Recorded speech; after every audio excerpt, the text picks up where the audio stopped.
The only time we're going to have a full house this season, because I know y'all fuckers aren't going to keep up with this season. I'm trying to see what Mr. Talented has. Hold it up.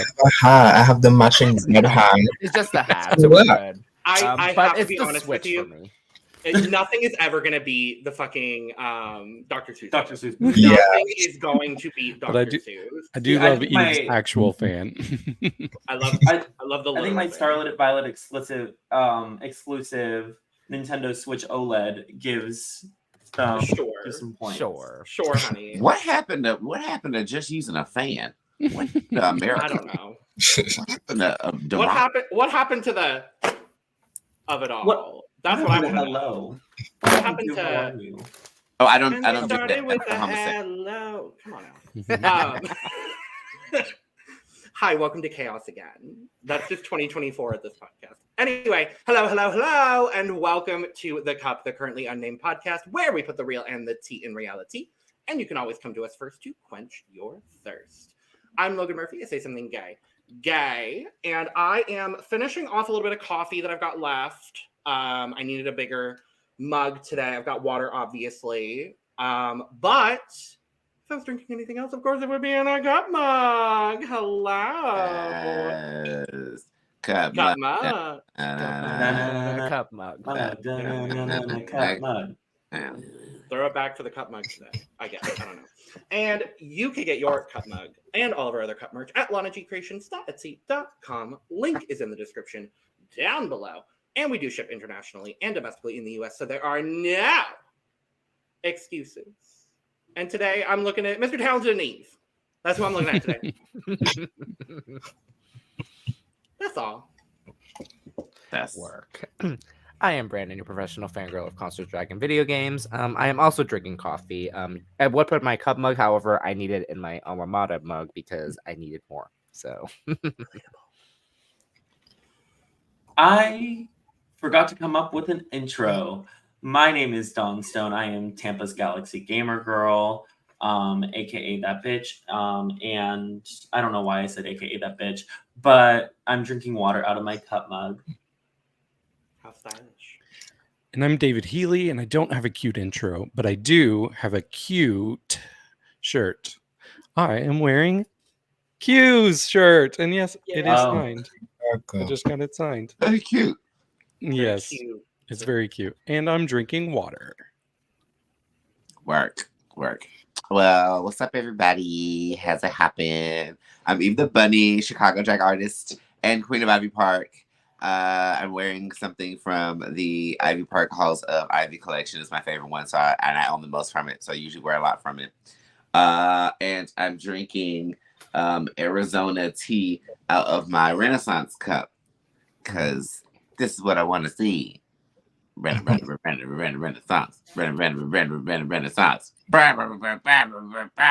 Yeah. How applicable for this episode, Eve. That's my Renaissance cup. Work. Hello, guys. It is me. It is I, Mr. Talented, your favorite guy. I'm black and I'm back, of course. And today I am drinking some ice cold water sponsored by none other than Mother Irene Dubois because hydration is very important. Swerve there. Oh, we got to switch to a new mom now since we're in a new season. Oh, no. Of course, you're always. Well, no one's gone home first yet, so. Oh, that's true. Yeah. And Well, but always, Lucy never went home first, though. No, but you can always make sure to let loose. Of course. Too true. We are back. We are all back together in some capacity. Mr. Talented, thank God you're back. Finally. Yes, ever. But we are here. We are talking about season 16, episode 1. Yeah. Woo! I will say, cute. Cue the lasers. Yes. Dawn is so confused. I forget that Dawn is not used to the background effects. What did I just witness? A magic. That was magic. It really is. That's the fantasy right there. See, Absolutely. Yeah, a cute premiere. I'm not mad at this premiere. I'm very optimistic for this season after this premiere. Same. I am too, because that's only half the girls. That's why I'm like, Right. I actually really like this half. And it makes me wonder what the other half is going to bring. But then we have to think of it. We're like, oh crap, who is in the other half? I'm like, oh, Mhi'ya, we got some good people in there. Mhi'ya, Geneva. Geneva, Hershey. No, I was gonna say Hershey, Hershey. Licqour-Jete, No, I had it. Geneva. Oh, and Megami. and Megami. The Just first group six. was the half I was more excited about, but even people I was not excited about, they kind of impressed me. So I'm hopeful that the same thing will happen in the second group. I'm happy to let the group know that some of my opinions have changed, Eve the Bunny, and I'm very excited to talk about those changes in my opinions, Eve the Bunny. I'm just saying, I'm very happy with my draft picks. That's it. I would be too. So, Very okay. without further ado, because we got a lot to cover today, y'all, we are going to dive into it. We are starting with our entrance looks because there's no better place to start. And first into the workroom, Q. My whole girl kicking it out of Missouri. Yeah. Yes, Missouri. I need a design challenge to happen like sooner than later. I just want to literally me too. I need a design challenge to happen sooner than later. Now. Like this is everything.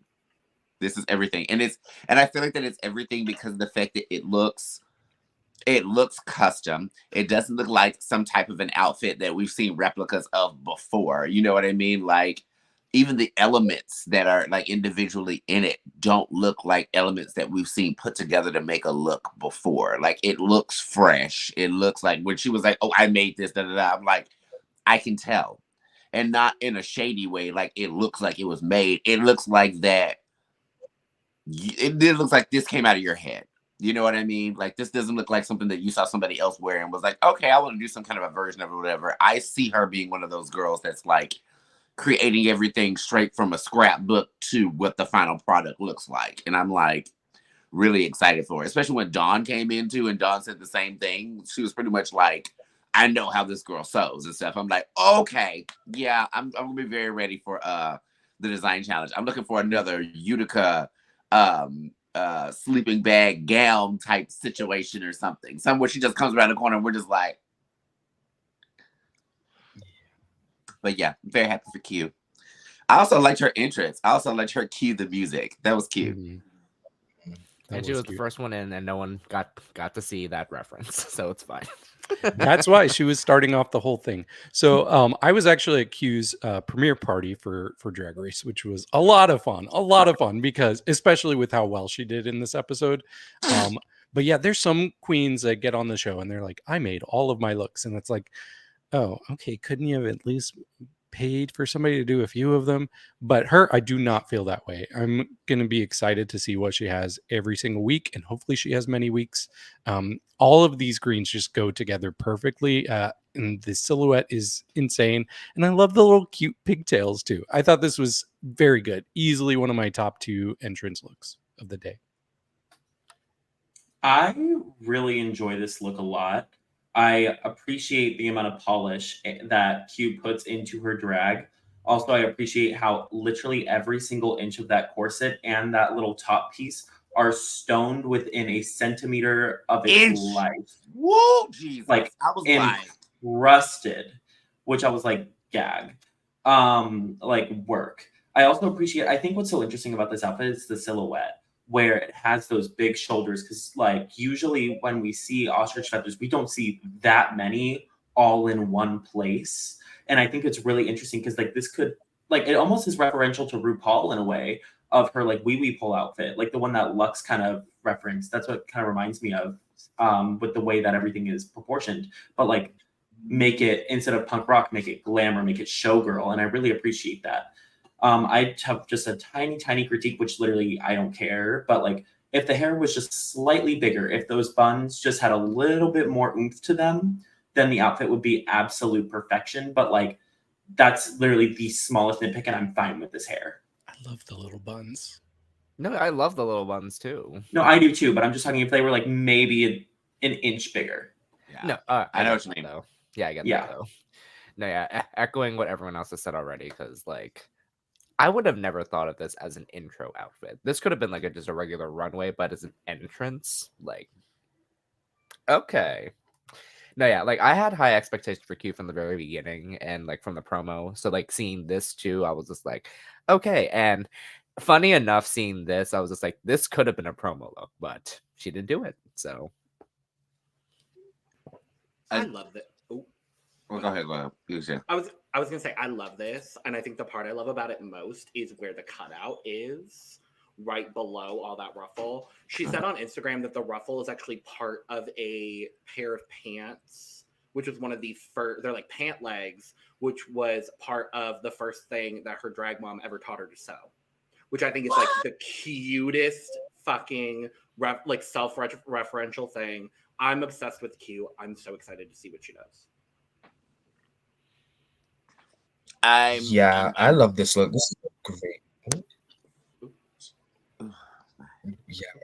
Yeah, I love this look.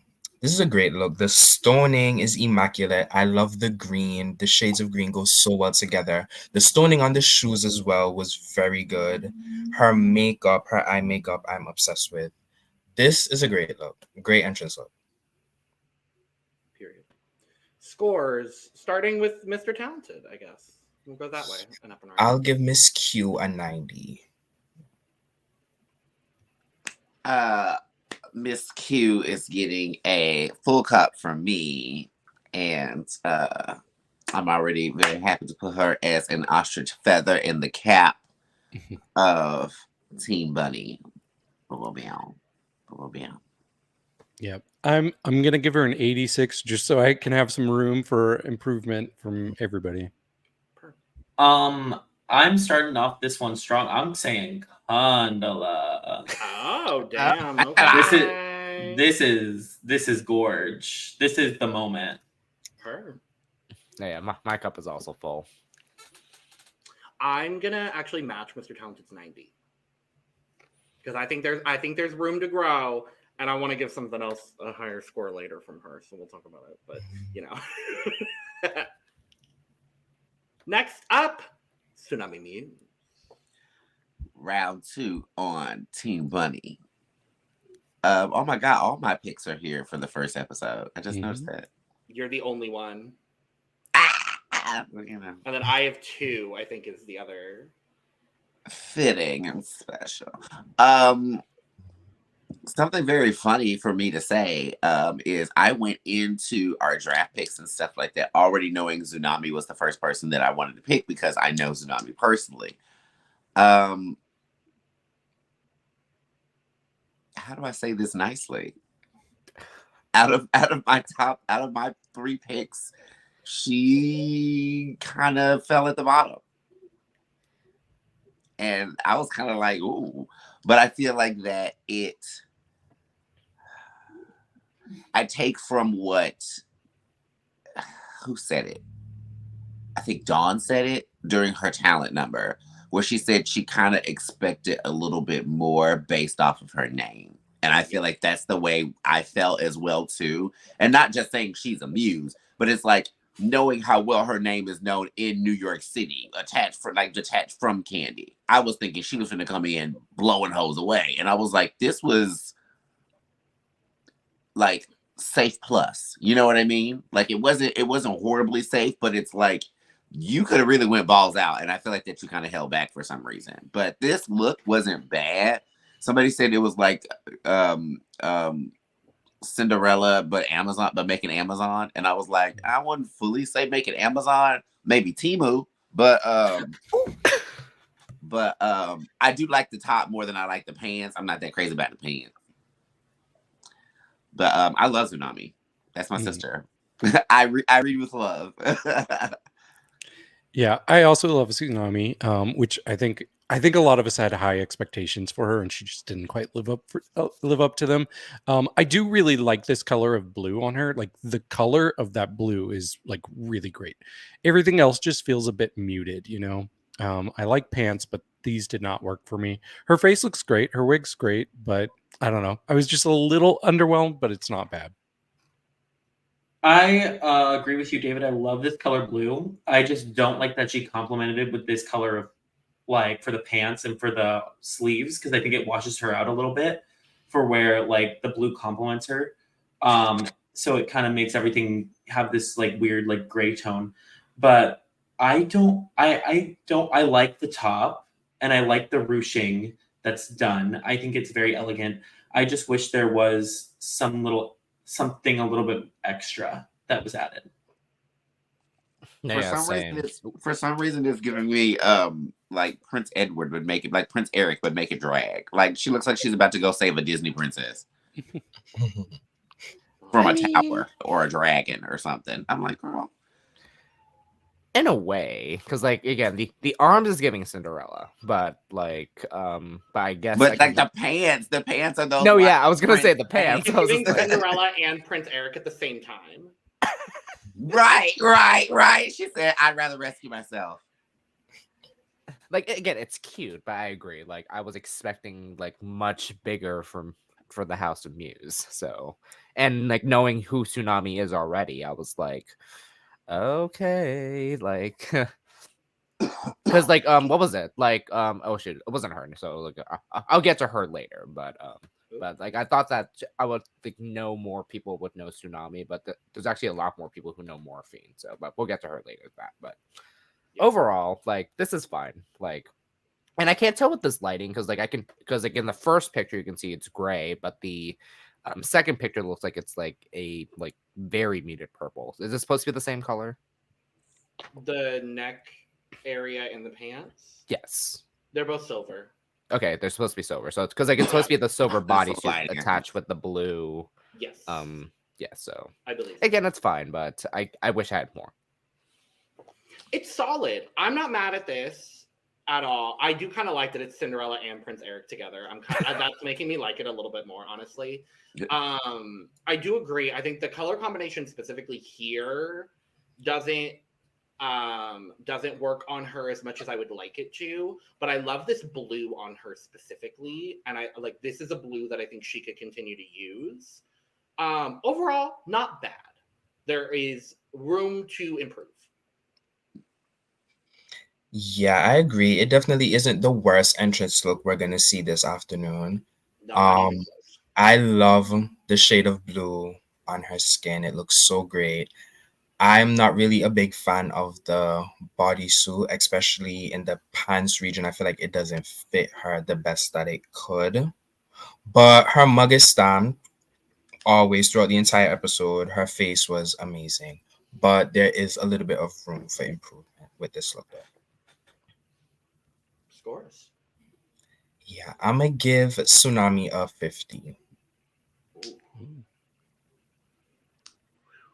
I'm gonna give Xunami an 85. I'm gonna give her a 70. I'm going with David there on a 70. Also a 70. I'll give her a 69. Nice. Thank you. David, you don't have to worry about having the lowest scores sometimes. Clearly not. Mr. Talented's back. I like how Talented said there's a little bit of room to improve. And then 50. a 50. That's a lot of room to improve. This is a little bit 50. And speaking of 50, a mandatory meeting. Now, you want to talk about some damn room to improve. And the room is all on her neck ruffle. And the face. Like, which, okay. The neck was yeah, go ahead. The neck was the problem. But we all want to collectively acknowledge that, yes, the makeup is bad. The makeup is not good. But look at the glow. Ah! Jump scare. The glow up exists. So while we all know that the makeup in this episode is not the best in the world. So just as a collective blanket statement. Okay. We do know that. We're going to do that. Aside from that, this turtleneck titty bib she got on, I'm not happy about it. The look is okay. It is giving secretary. I don't know if that's fully what she was trying to go for because it is a mandatory meeting. So maybe she was trying to be a secretary. She looks like a Marvel secretary that like they won't let go out and fight with her powers. They make her stay behind it. I like that though. I really do like that though. She's like always like it's a Disney Plus series, Marvel series, and she's always behind the desk. So she's She-Hulk's secretary, is what you're saying. Something like that, or Loki, somebody, one of them. Daredevil secretary, very that, like one of them kind of things. Maybe they let her. Maybe she finally in the finale, she actually gets to leave the office and fight. But other than that, she's in the office the whole time. Whole Infinity War and everything is happening behind her, and she is still on the phones like that. Like it's very much given that. She did not get blipped. She did not leave her computer. She didn't get blipped. No, because she still had invoices and stuff to type in. She had work to do. They couldn't blip her. She got blipped and she came back the next day because she said, wait a minute, I still got to send out these deliverables. Hold on. I got to, She was starting to get dusted. She said, no, ma'am. She said, I got to get deliverables. I got to send up these taxes. She said, I got to check Slack, make sure that, we're God, communicating. I feel so fucking triggered right now. You have no idea. I hate it. Yeah, a lot. I like the earrings. I like a good hoop. But I do agree with what Sapphira said about her and Untucked. We'll talk about it. Yeah, we'll talk about it. and I also want to go ahead and apologize right now because I know her name is Sapphira, but I do agree. I'm going to be country as hell and probably be calling her Sapphira the whole time. I'm sorry. Something about calling her Sapphira. Meet the Queens as Sapphira. So that when everyone was saying Sapphira in this episode, I was like, what? Yeah, no, same. I was like, yeah, she's going to be Sapphira for me. I'm going to be calling her Sapphira. Yeah, because you're white. David? Yeah, so I might be I might be a little higher on this than other people because I don't think it's bad. It's a bit pedestrian, but it's fine for an entrance look. I generally really like these dark blues, like navy blues with lime green. I think it's a good color combination that typically works. So I don't have many issues with the outfit. Yes, I do agree. The neckline on the breastplate is atrocious. Her makeup I had strong issues with. It was funny because I was rewatching this like without a loud crowd, and I was like, her issue, I know what it is. Her eyes are naturally kind of close together, and she paints like so circular that it makes them seem even closer. She just needs to widen those. And then I rewatched it, and like Michelle gave that same critique, and I'm like, well, there goes my unique perspective for this episode. And then Sapphira said it in Untucked, and I was like, yeah, that girl, that's all you need to do. Yep. And she listened. So I will say something that I have noticed. Hold on, turn my cam back on real quick. I have noticed something. I won't even say recently. I just over the years is that Drag Race really does like to pump a whole bunch of New York girls on the cast, but then we'll turn around and have only like half of them be like to the level of where they want them to be in Drag Race, and then the rest of them they catch them. I feel like mid getting there.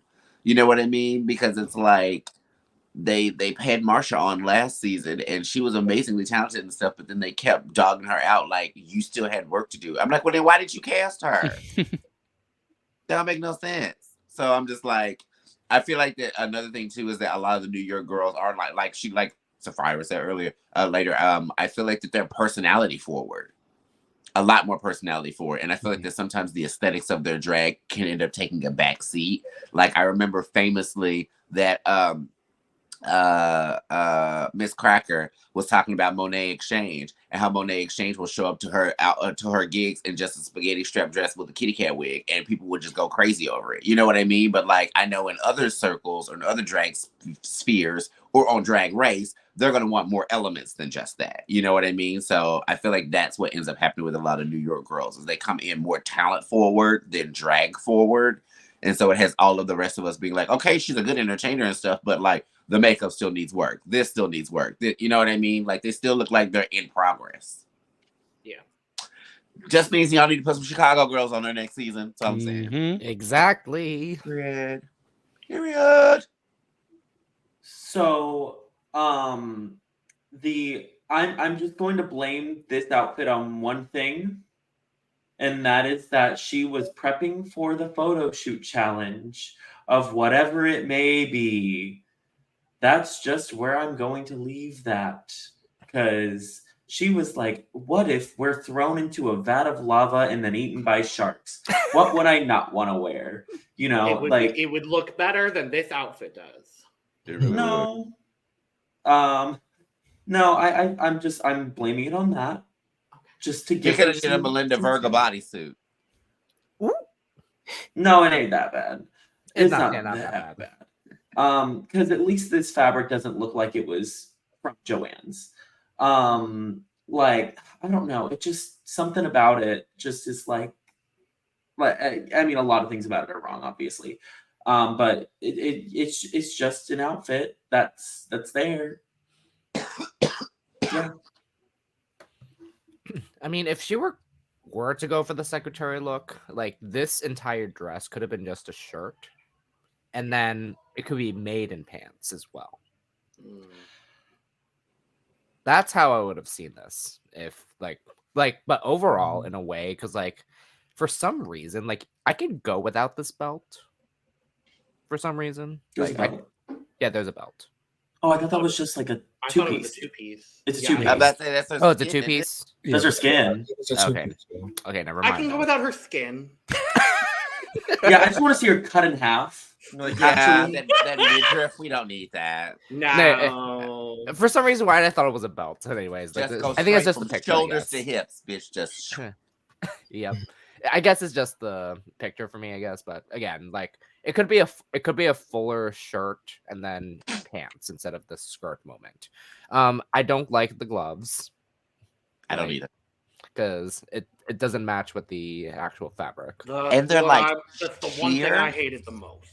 They're like sheer with neon green nails glued on them. I'm like, ooh, they look cheap. No, the nails look fierce, but the gloves. So The glove is not. yeah. But overall, like this is again could have seen more improvement with this. So There's room to grow. 50. No. A little improvement. Look, that's who you should have been giving it to. I'm curious to see what Mr. Challenge is going to score this. I mean, it's fine. I do agree with what you said, David. I like the color scheme on her. These colors work on her. The garment itself is not horrible, but everything else about the outfit is not the best. well, we're gonna see these colors again very soon, so prepare yourself for then. Whatever do you mean? whatever do you mean? Wait, what do you mean? For her runway. Oh, Oh, ew. Wait, nuh-uh. No, it's purple. It's That's not purple and purple, lime it's blue. green. This is blue That's and lime green, purple and lime green. They're very similar Similar. color combinations. You know what I mean. She has Similar. purple in her eye. Lord, now white people colorblind too. Dang. Girl, you're gonna need some more purple up in that eye. Ooh. Okay, Damari, go ahead. I too enjoyed this color combo on her. The folding of the breastplate, immediate turn off. Unpopular opinion, I don't think the makeup is that bad in this look. Very I don't unpopular opinion. I don't think it's that bad here, but later we already know. You know, actually, Her base this is good. This is the best her makeup looks this episode, so I will give you that. No, I was gonna say I was just like maybe. Yeah, this is probably the best her makeup looks this episode. I agree with what Brandon was saying. I kind of would have wanted her to dive into the corporate secretary look a little bit more as opposed to what she gave us. You know, probably a pants and a shirt with a tie, you know, would have looked a little bit better than what we got. But there's room for improvement for sure. Scores. I agree. Yeah, it's a 45. Okay. A lot of room for improvement. Okay. A lot. What do you give? So it's only 5 points better than or worse than Xunami's, is what you're saying. Eve, what do you give Amanda meeting? I give.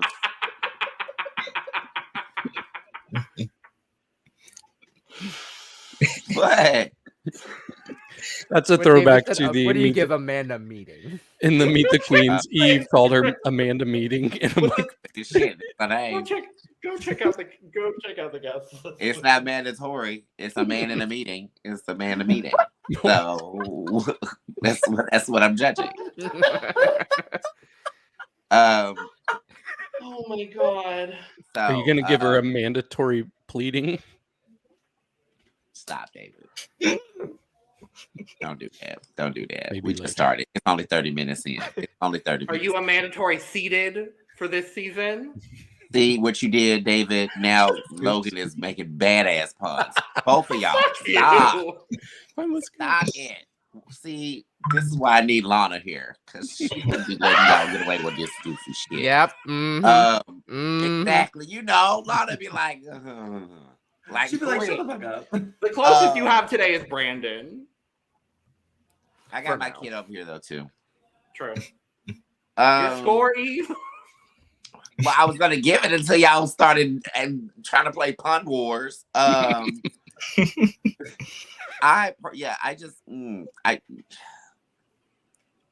why does she look like she wants to date Thanos? Like, I don't know. Like, the colors look weird. Yeah, I'm giving this. I'm gonna give this one a 50. I personally wish that the gloves were like a blue leather as opposed to whatever that sheer fabric is, so they looked more opaque on her. I feel like that they look kind of sheer and that looks weird, like she has blue hands.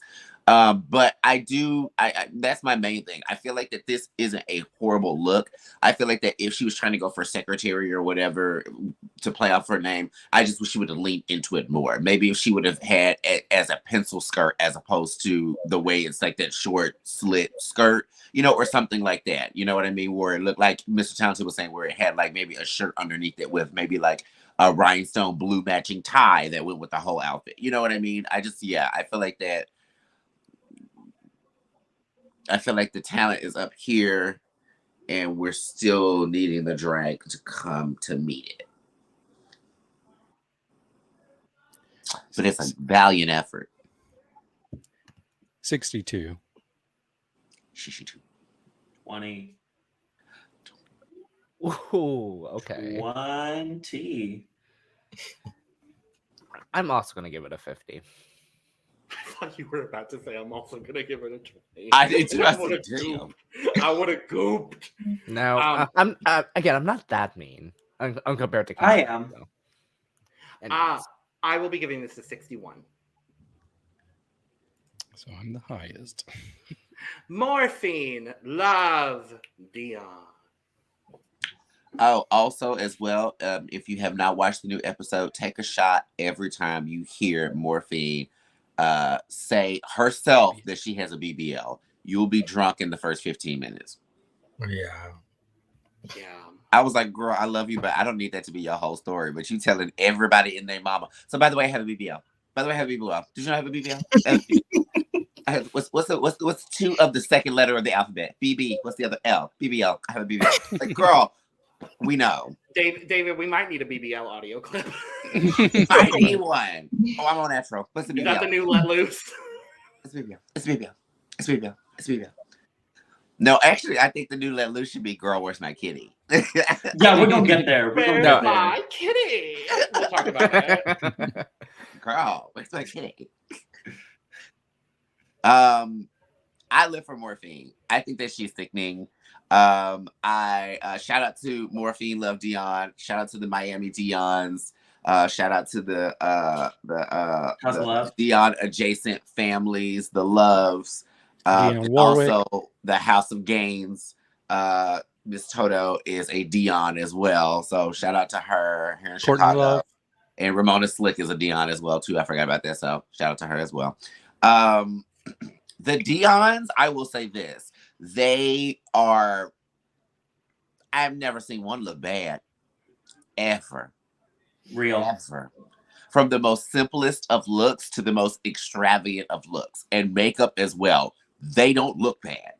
It's a pretty ass house, a very pretty house, and they're very talented too. Especially when we get to Morphine's talent. Bitch, Morphine's talent honestly was way better than a lot of other people's, and people were kind of sleeping on it. Because I love Mirage to death, and a lot of people are going around saying Mirage should have made top 2. I'm like, why were people sleeping on what Morphine did? I'm not saying her runway was just amazing, but her talent was really good. And we'll talk about it later. She's the mug of the season. We've said that 80 times, but I feel like that it's so. I said that they said she runs that Sephora like the Navy. I said, bitch, yes she does. I said, yes she does.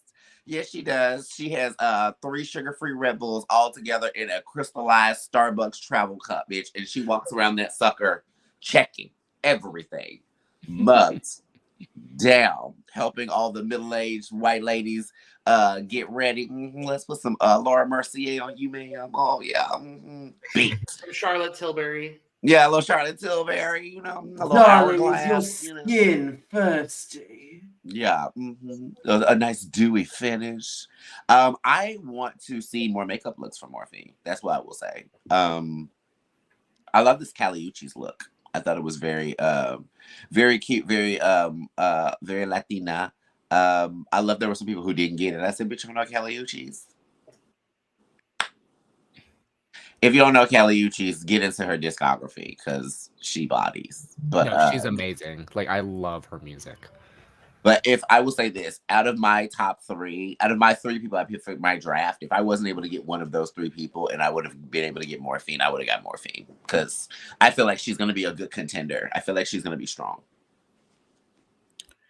Not a chance, bitch. She's on Logan's team. Yeah, I really like Morphine. I think this is a simple look, but it's still very pretty and effective. For me, I think I wanted a little more with the skirt. Like the skirt just seemed like such an afterthought to this look, but overall she looks great, but it's really all about her face. Like she looks like she has Facetune going on here. Like I'm so impressed with how she does makeup. So yeah, I can't wait to see what else she does. Morphine loved Dion, girl. Like Eve said, there's not a single member of the House of Love that never does not look good. A Dion that doesn't look good. Mugs by Chris, I think, is her sister. Like they know how to do some fucking drag when it comes to their face. I'm obsessed with this half cut crease that she has going on. I love this juicy red lip. I know it said that she looks like she runs the Sephora. No, mama, she robbed the Sephora. Like she came in and she stole, not stole, but she got every single product in there. And slammed it on her face.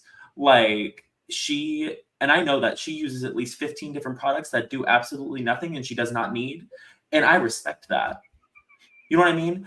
She's like, I'm putting on this nice dewy glowy primer underneath the mattifying foundation I'm about to use over all the mattifying powders, but then I'm going to use a setting spray in between, and then I'm going to go on top of that with more cosmetics, and I'm then going to go in with a brow pen on top of the brows I already did. And you know what, bitch? I'm going to put 3 different colors of blush and then powder over it so that way you can't see all.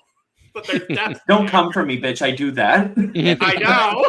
And then I'm going to spray my brush, liberally spray my brush. And then I'm going to go in with some highlighter and then put powder on top of that. Yep.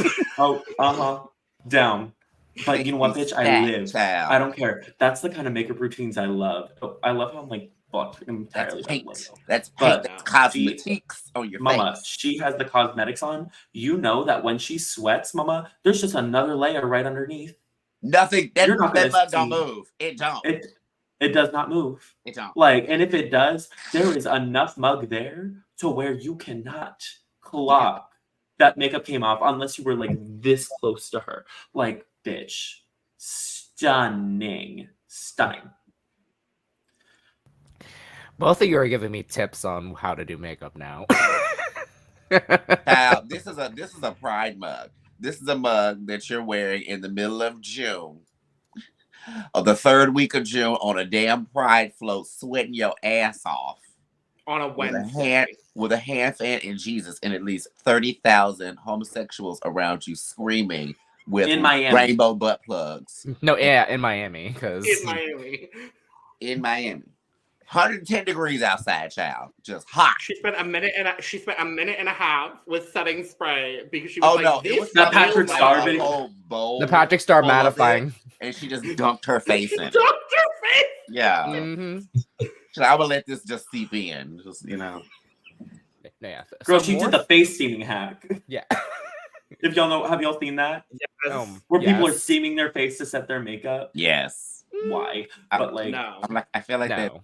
But never. defeating the purpose, but okay. girl, Yeah, I'm literally in Florida. The humidity does that for me. So something about Morphine. So like apparently she has a lot of DC connections as well. So like she's worked with Cristal, Edge, and Tatiana. So I was like very like, and then because like Cristal said that she was FaceTiming Godfrey, who's also from Miami, and like they were like, oh yeah, Godfrey's with Morphine, like casually just next to her, and I'm just like, oh okay. Morphine showed up in one of my lives once, right before it was right after she got off Drag Race. Finished filming because my friend, if y'all know Jules Sparkles, have y'all heard that name? She's Chantel's daughter. Oh, Chantel Sparkles? Chantel Sparkles' daughter. Okay. And I know she, Chantel. like, Well, I know a but I lot know of the name. girls. I know a lot of girls who have seen Morphine love Dion and then said they want to do drag. Like, like Jules is one of those girls. Like a girl who was actually from Baltimore when, who was in DC when Morphine was visiting, Blanca Gemini Valentino, who now lives here, in Tampa. She said that she saw Morphine and wanted to do drag. Like, she is one of those girls to where like she knows what she's doing. She's inspiring baby drag queens, and I live. Work. Yeah. Overall, like love this. Overall, like especially the face, because like again, face is giving. Face cards will always be giving. Again, I've mentioned that in the Meet the Queens, but like again, face card, everything. Duh. I think that I like this for sure. My thing is like I do agree with you, David, that the skirt's a little simple, but this is basically a recreation of the Caliucci's look. So like I'm not mad at it in the slightest. I think it's cute. What I'm worried about is the fact that this is an exact recreation of the Caliucci's look. I'm like, I want to see Morphine. I don't want to see for your entrance look. I don't want to see a Caliucci's recreation. Like, I want to see what Morphine would do. And if that's what Morphine is going to do, then I'm going to be a little bit worried. But the garment itself here, lovely. Yeah, I also love this garment a lot. I love the color combinations and I love the little embellishments that she added. It wasn't too much. I feel like she did them in the right places. And of course, we have been reiterating over and over and over again, but this mug is stamped. This mug is everything. Everything. She's giving what needs to be good, for sure. Scores? Yes, I'm going to give her a 70. I will give her an 80. I give her a 69. Nice. I'm gonna give her a full 85. I'll go with a 78. Fuck. Are you trash bags ready to lose? Yes. Come on, Mirage. It's Okay, my I'm just gonna go ahead and say right off the bat, hi, I'm obsessed with Mirage now.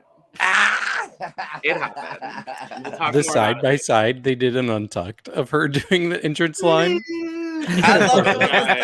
I was like, I love her. You know, she rehearsed that entrance line 50 times to make sure she had it exactly the way that she wanted, and it's ingrained in her memory.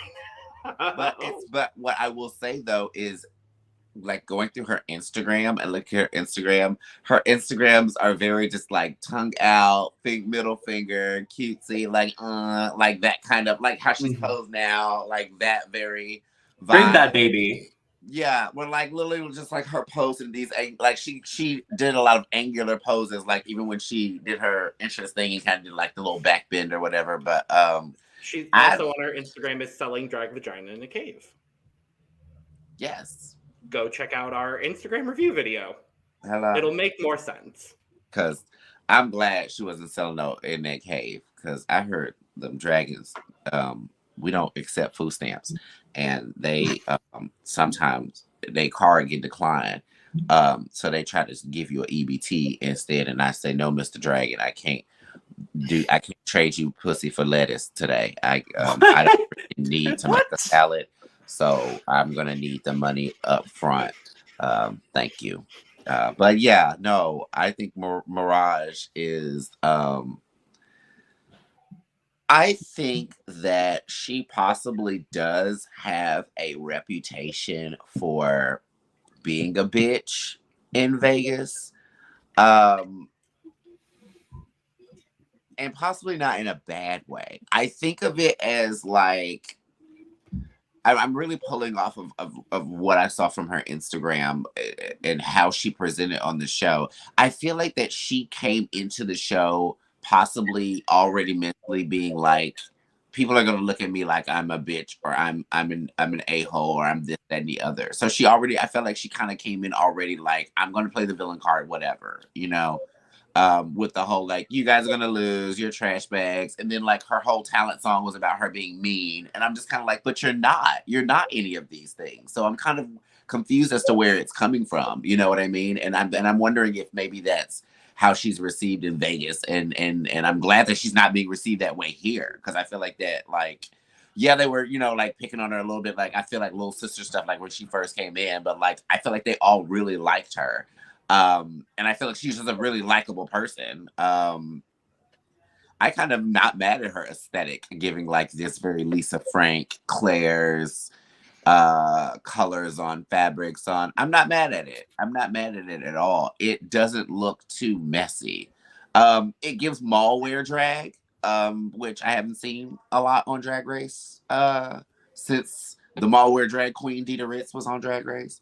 But I'm not mad at it. I'm honestly not mad at it. And then her performance skills back up, what she can do. And she had some, I think her looks for later on in the episode were really strong too. So I don't think she's just going to be walking around in like fishnet combos all day, which I'm very happy about because I got scared. I was like, child, I love you, but I don't need to see just 80 pairs of random color fishnets every episode. Like, I want to see some actual looks. So I'm very pleased to have Mirage on Team Bunny. Yeah, this was my least favorite thing I saw from Mirage this episode. Oh, okay. I was about to be like, damn, David. Oh, You yeah. were like, No. this is the least favorite No, person no, out. no, They no. walked through Room the for runway. I'm like, improvement. No, please. I like That's what Mirage. expecting. But we hear later from her that I think it was in Untucked that she actually was not going for a great look here. She kind of wanted to have the irony of calling people trash when she's not in the best look herself. And it's not a bad look by any means. It's cute. It's colorful. It just feels like a little bit local bar and not Drag Race level. There's nothing wrong with local drag, but the Drag Race standard is a bit higher than that. So I like it for what it is. Yeah, it just wasn't my favorite. I'm obsessed with this. I'm not. This is my favorite entrance. I'm not surprised. oh, I'm not surprised at all, child. This is very. I love neon colors. It kind of looks like she went and robbed a Rainbow or a City Trends, Come on, friends.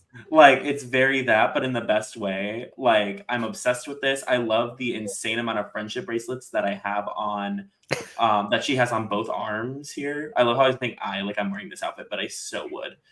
And I kind of love like the fishnets. I love the little baby girl on the shirt. Now, do I wish it was stoned? Yes. Yeah. But a girl that like, this is kind of everything for me.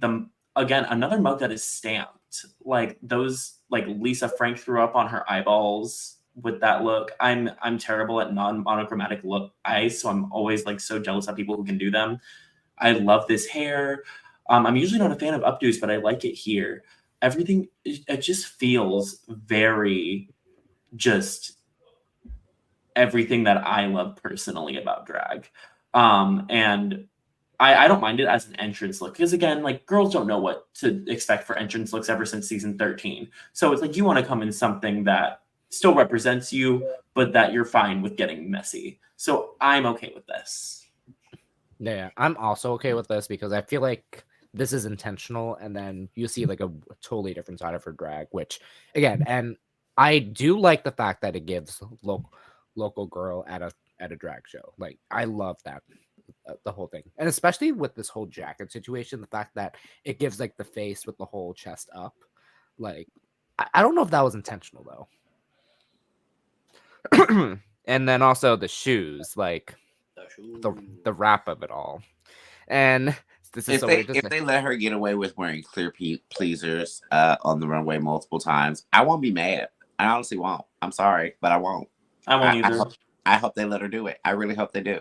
Because I mean, if y'all put her in the bottom, I want to see her with them bitches on. That's all I'm gonna say. No, exactly. I want to see her with them on. That's it. And something about this entire outfit gives EDC in a way. Oh, very. Mm-hmm. Very so, EDC. Of course, like she's in Vegas. EDC happens. Like one of the EDCs is in Vegas, so it's like I feel like I could see her like go to EDC in this exact. And that's kind of why I like this a little bit. It's not my favorite entrance, but I don't mind it. I really, honestly, I've 180'd on Mirage. Like, I was so not feeling Mirage pre-season. And I'm hoping that same energy is extended from Eve the Bunny to my dear Plasma during next week's premiere. So I'm going to pray for that. We shall see. We shall see. But yeah, I really enjoy this. It's neon explosion, but in a way, it's still very polished despite all the chaos happening. The mug is incredible, and I'm a big fan of the mug. Her personality is everything. I'm happy I've done a 180 on Mirage. I'm happy about it. My favorite thing that happened all episode with Mirage was when she finally got a mandatory meeting's name on the on the runway. She said, "Yeah, she's like, oh, that's funny." And I was like, what is her sign? And it was like Capricorn. I was like, that makes sense.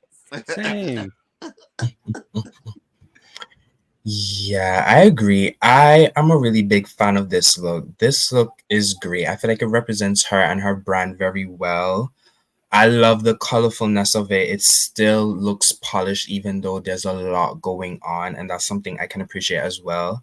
And of course, her makeup is giving what needs to be given for sure. That all the different colors over the eye, I love. She ate this up for sure. Scores. Yes, I'm gonna give Mirage a 75. I'm giving Mirage a 95. I gave her a 65. I'm giving her a 95. Gonna give a 90. Damn it, Brandon. Sorry. We all have 5s. You couldn't keep up the trend. Nope. Okay.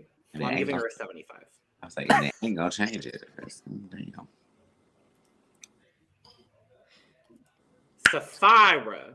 This place is haunted. This season, this first half, I won't even say this season. This first half of girls are painted. Yeah. This first half of girls are painted. All of them? Except the men. 6 of these 7 girls are painted. Yes. 6 out of 7 are painted. 7 of 7 now. 7 out of 7 now. 6.5 out of 7. There's an extra 5. Sure. Sapphira. Can I just say this and just be completely blunt? I really, really hope they don't end up Tynomi Banks in this girl. Please don't boost her up and make her think that she is this, that, and the other, and amazing, this, that, and the other, and then y'all just randomly start throwing her in the bottom for no reason, and then y'all send her home. Please don't do that. Please don't. Has at least a little bit of a buffer. We'll talk about it. I'm like, I would love to see as much of Sapphira as I can. I love her. I think one of the things that I love the most about Sapphira is her makeup. Because when I tell you that is like some of the best good looking makeup on a rich, chocolate, dark skinned black person, like it always came across on screen perfect. And I was just like in awe of it because I've seen and this is no shade towards any of these girls, there are, depending on where people are learning how to do their makeup, they can do it different ways, and certain pageant sectors want their makeup to look more heavily painted, more for stage, like very Trixie Mattel hard contours and stuff like that. You know what I mean? Or almost like their highlights are like bright white, regardless of whatever race you are. And so what happens is that doesn't end up coming across looking as natural. It looks very drag. Like, I'll give an example, like Luxnor in London. I feel like before she kind of toned it down a little bit, I felt like that her face was like really bright, like very like painted. And like Sapphira's painted, but this looks natural. Like this looks like a whole damn Black woman that teaches classes or some shit at the Y or something. You know what I mean? I can go to her. She's a counselor. She works at my school. I know her. Like, I didn't have money for lunch once, and she gave me lunch money. Like, she's that kind of girl. And, like very matriarch. And everything about her this episode was matriarch. It was mama. It was mentor. It was one of those things where apparently I heard that she was offered, or she was auditioning for Queen of the Universe and was offered this at the same time. And she picked this over Queen of the Universe. I would too. And I'm like, girl, your ass did audition 15 times. I would too. But it's like, I feel like Logan, I feel like you were one of the people that said it, I think during the Meet the Queens, that like, she's going to be here and she is going to make every moment here count. Oh, yeah. And I see it 100%. 11 times auditioning. I literally kept saying it during the episode. I was like, how the fuck did it take them 11 seasons to cast Sapphira? I don't get it. I'm thrilled we have her now, but what? The math ain't mathin'. The math ain't mathin'. If you ask me, she should be one of those like Renaissance season girls. She probably didn't have as much polish as she does now, so I'm glad we're seeing her now. But I'm like, I also feel like that it depends on how the producers see the way that they have their cast set up as a whole, and who they want to have in certain parts, because Detox auditioned every season before she got on hers, before she got on 5. Alaska did, Nina West. did, Yeah. Nina West did, Mayhem did, you know what I mean? Mayhem And she was like one of the late ones that we knew had been auditioning since like Morgan was on, you know? But I feel like that's what ended up happening. Sometimes they get all these girls and they sometimes like piece together, and maybe they knew Sapphira was going to shine brighter than they wanted, and they wanted and so then maybe they wanted other girls in certain seasons to shine. I feel like that's what ends up happening. Is I feel like they hold some girls back because they're like, I don't want you in this season with this girl because I want it to be this girl. You know what I mean? Or I want both of you to get adequate. It's like you wouldn't have put, like, I wouldn't have wanted Sapphira in the same, if she would have stayed in the whole time, I wouldn't have wanted Sapphira in the same season as Cornbread. You know what I mean? Like, or even like that. Monet. Right. It's like there's certain girls that they already have too similar of a archetype. Vibe. And so it's like, you kind of want to space them out. Yeah. Now, the best part about it, though, is since she is on it now, it's like, y'all need to just go ahead.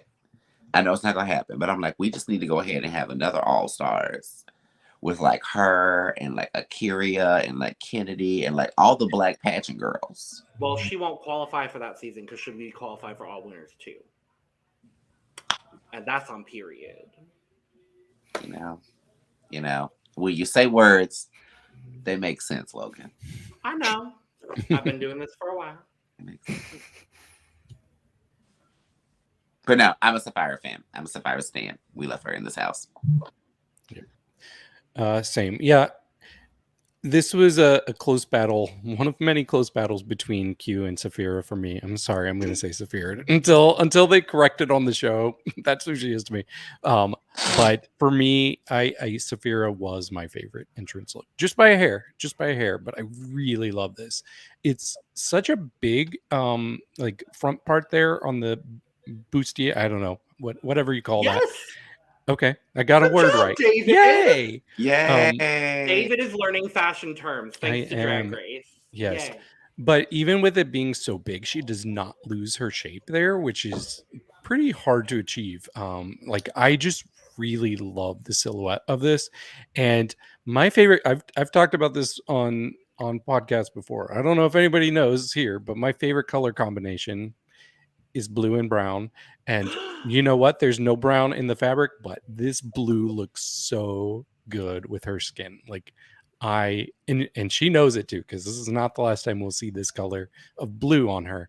But yeah, I think this is absolutely gorgeous. Her makeup, her hair, everything. I really like this.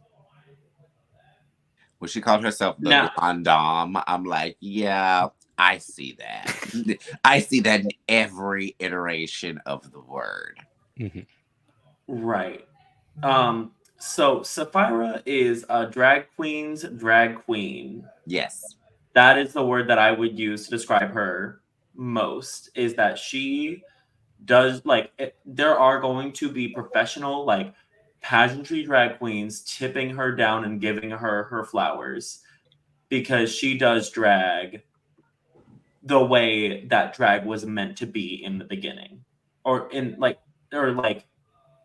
on a pageant level, Classic drag. classic drag queen level. There's And a clip of her going viral on Twitter now, of her doing Ella Fitzgerald's airmail special. So And I'm just like, yeah, that's one of those kind of numbers where it's like, that's a drag queen's drag queen number. Like that ain't no top 40 nothing. That's like a lot of lips, a lot of inflection, a lot of lip syncing, a lot of stage presence, a lot of like, you gotta have your oats to be doing some stuff like that. Like she have all my money. yeah, no, she's amazing. I love this outfit. I love this makeup. Love her complexion is gorgeous. I want to know what these girls' products are using, because I swear none of it even looks like they have makeup on it. That is their skin. Like, it's insane. No, yeah, I need to know what what everyone's using for their products, because I just want to know. But also this blue, I just want to drown in that, and hence her name. So Don't do it, Brandon. Don't do it. No, do it. No. Succumb to the crystal. I am. Also, the matching fan, I love it. Mhm. I know. But here's the thing Yeah. about it, this That's her blue, wing flapping. this I blue am happy. screams me, and the fact that the shining blue of this is matte, with her skin tone, that's everything to me. And I agree with David too, because this shape, it doesn't lose her shape, and she proportionizes perfectly right here. And again, I'm excited. Again, the fact that it took her this long to finally get on, and I'm like, you waited this long. You waited this They long. waited this long. She didn't do any waiting. She said, Hot Drag Race Part 2, 3, 4, 5, 5, 6, 6. 7, 8, 9, 10, 11. Okay, now y'all got. Okay. Now, here's what I'm going to say. If there is one thing I love more than most things that's in the universe, it is a black pageant queen on Drag Race. And it's pretty much all of them, honestly. And so I knew coming in, I was like, okay, Sapphira is going to be my girl. And hello. Yes. And that's all I have to say about this is just yes. All of it. Yes. Yeah, I agree. I'm sorry. No, go ahead. Yeah, I agree. This is a great ensemble. The blue against her chocolatey melanated skin, perfection. Her makeup, her hair, the accessories that she had, her earrings, her necklace, her shoes, everything. She ate this up for sure. Scores. Yeah, I'm gonna give Sapphira a 90. Fire gets a full from me. I gave her an 87. Full. Mugther. Yes. Leave it up. Mm-hmm. Mugther. Yeah. Very that. Yeah. She gives top 4 energy. Mhm. She gives winner. Yeah. I see it. Now, I'm not going to go say she's the Sasha Colby of the season because some people are dragging some people online that they shouldn't be dragging about that. But she gives winner. She is winner. She is, for me, she is top 4. And you know who else gives top 4? Dawn. No, this is where it gets confusing. Right. Oh my god. I'm so excited for Dawn to talk about Dawn. God. But why is Dawn here? And Dawn is also there. What? What? Oh my god. Oh, No, this is not me, everyone. We just happened to start drag a What? month apart. Oh, I know. really? No, like we literally started drag a month I apart. know. Like it's kind of insane. She came for my entire brand How? in every moment. No, not with the look, but That's like, okay. I was gonna say, not with the look. how? But in terms of wearing purple and making a Jan reference in Untucked, Literally. her drag is inspired by Zelda and Mario, where mine comes from the sister franchise in Pokemon.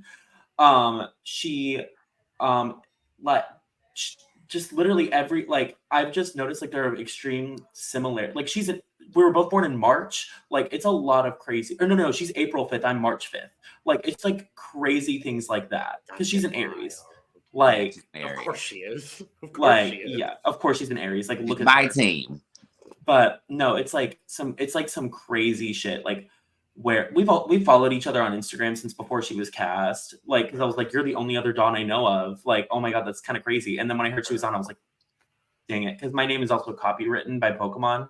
So if I go on, I would just have to go on as Dawn. So I now cannot get on Drag Race unless I change my name or join a drag family. So it's like, well, rip. Well. But no, Dawn's amazing. You Dawn. just be Dawn Part 2. Dawn Part 2. I would say, Or what Dawn if I the just go like second. by Dawn S tone, like very Britney S. Pierce of me. That's Yeah. cute, actually. Actually, Dawn S. Tone. But that's like my backup in case anything happens. But no, I'm obsessed with Dawn. Her makeup is insane. Her personality is crazy and kooky. She's just like a silly little gremlin, and I'm obsessed with her. And I've been obsessed with her for like years. So work. Yeah. The complications of this makeup look, like, I wish I could do. Like, it's just blush on blush on blush on blush. Like, not just the cheeks, but like literally the bridge of the nose, like even in like the eye look, even though I know that's not like actual blush. Is it blush? I don't know, but it's just like I really need to know how these girls paint, because like, if I ever want to do drag, like, I need those tips. Like, I really need those tips. And having this be one of my draft picks, like, I've been very excited because I was shocked that she wasn't picked first of all. So I was just like, oh. She was picked late. Yeah, she picked late, Who and was I got picked my pick. first? I picked Mhi'ya first. Mhi'ya. Oh, yeah. Mm. Bananas. Yeah, so, and Nymphia's not this week, but oh my god, like, and the way that this like entire look like complements each other in such weird ways, like even with this just wig, because like this wig I would not expect in this look, but at the same time, like it still works. Like, It's how? like if Strawberry Shortcake had like a devil's food cake, like you know, like the character Strawberry Shortcake, there was like Yeah. a devil's food cake adjacent, that would be Dawn here, or like a red velvet type. Mm-hmm. No, I was thinking red velvet, so I was trying But- to think of like some. I kind was of cake. thinking Black Velvet. black velvet. That too. I but- was thinking bitch pudding. Ooh. You know? Okay. I I could see see you her there. being. I could see her being Yes. like new bitch pudding. They're on the same drag planet for sure. Yeah, they are on the same. Well, we don't know where Dawn's from. That's what she says. She's like, I don't even know where I'm from. I'm not from space. I could be from underwater. Who knows? I mean, I'm here for it. I'm very excited to see Dawn. I'm interested to see whether they're going to give her the Cristal method critique of changing her makeup. I'm very interested to see whether we get that critique. I don't fully think so because think so. her makeup was different from how it looked here as opposed to the runway. Yeah. Like very different. I feel like that she's gonna fall along the lines more so makeup wise of denim than Cristal. Where like she's gonna be like denim like Willow. Like they're gonna be fun, they're gonna be different. You know what I mean? Like I honestly think we may not see this look ever again. You know what I mean? Yeah. She could be one of those girls that will always do a different look. I love this look though. It's kind of just this big amalgamation of a bunch of different styles, but yet somehow it all kind of works together in this beautiful way. Red velvet really is kind of the best way to describe it, honestly. Red velvet is cute. Yeah, I'm living for with it. the cream cheese frosting. Yeah, it would be red velvet. It's red velvet down. And a little like orange accent on top. Cute. Yeah, I love this look. Her makeup here, immaculate. I am obsessed with her aesthetic. I'm obsessed with her brand. Her personality is great as well. She's a very funny queen. And I'm excited to see more of her in the season. But yeah, this look is a good look for sure. Yeah, my Aries queen. When I found out that she was an Aries, I was like, purr. And then like looking throughout, like watching the rest of the episode, I was like, oh, I can tell now. I can tell. But yeah, I see her as being very original, very like forward, very never to be seen, like she said in her confessional. I'm very, very happy to see where Dawn is going to end up going, because I feel like that Dawn is possibly underestimating herself a little bit. She is, but she's not. You know what I mean? I mean, she's in a cast with some heavy hitters, but she easily can hold her own among them. And so I'm really excited for Dawn, and I live for her looks. I love for the fact that she makes all of her own looks. Yeah, too. I was going to so say, I'm like her and Q is in the same premiere too. Her and Q are the main two that I am like, I need a design challenge like next week. Like, which I mean, we were not gonna get it next week, but you know, probably getting like maybe like 3 or 4 weeks. Right. I'm like, I need a design challenge before Snatch Game. Period. That part. I need a design challenge before Snatch Game.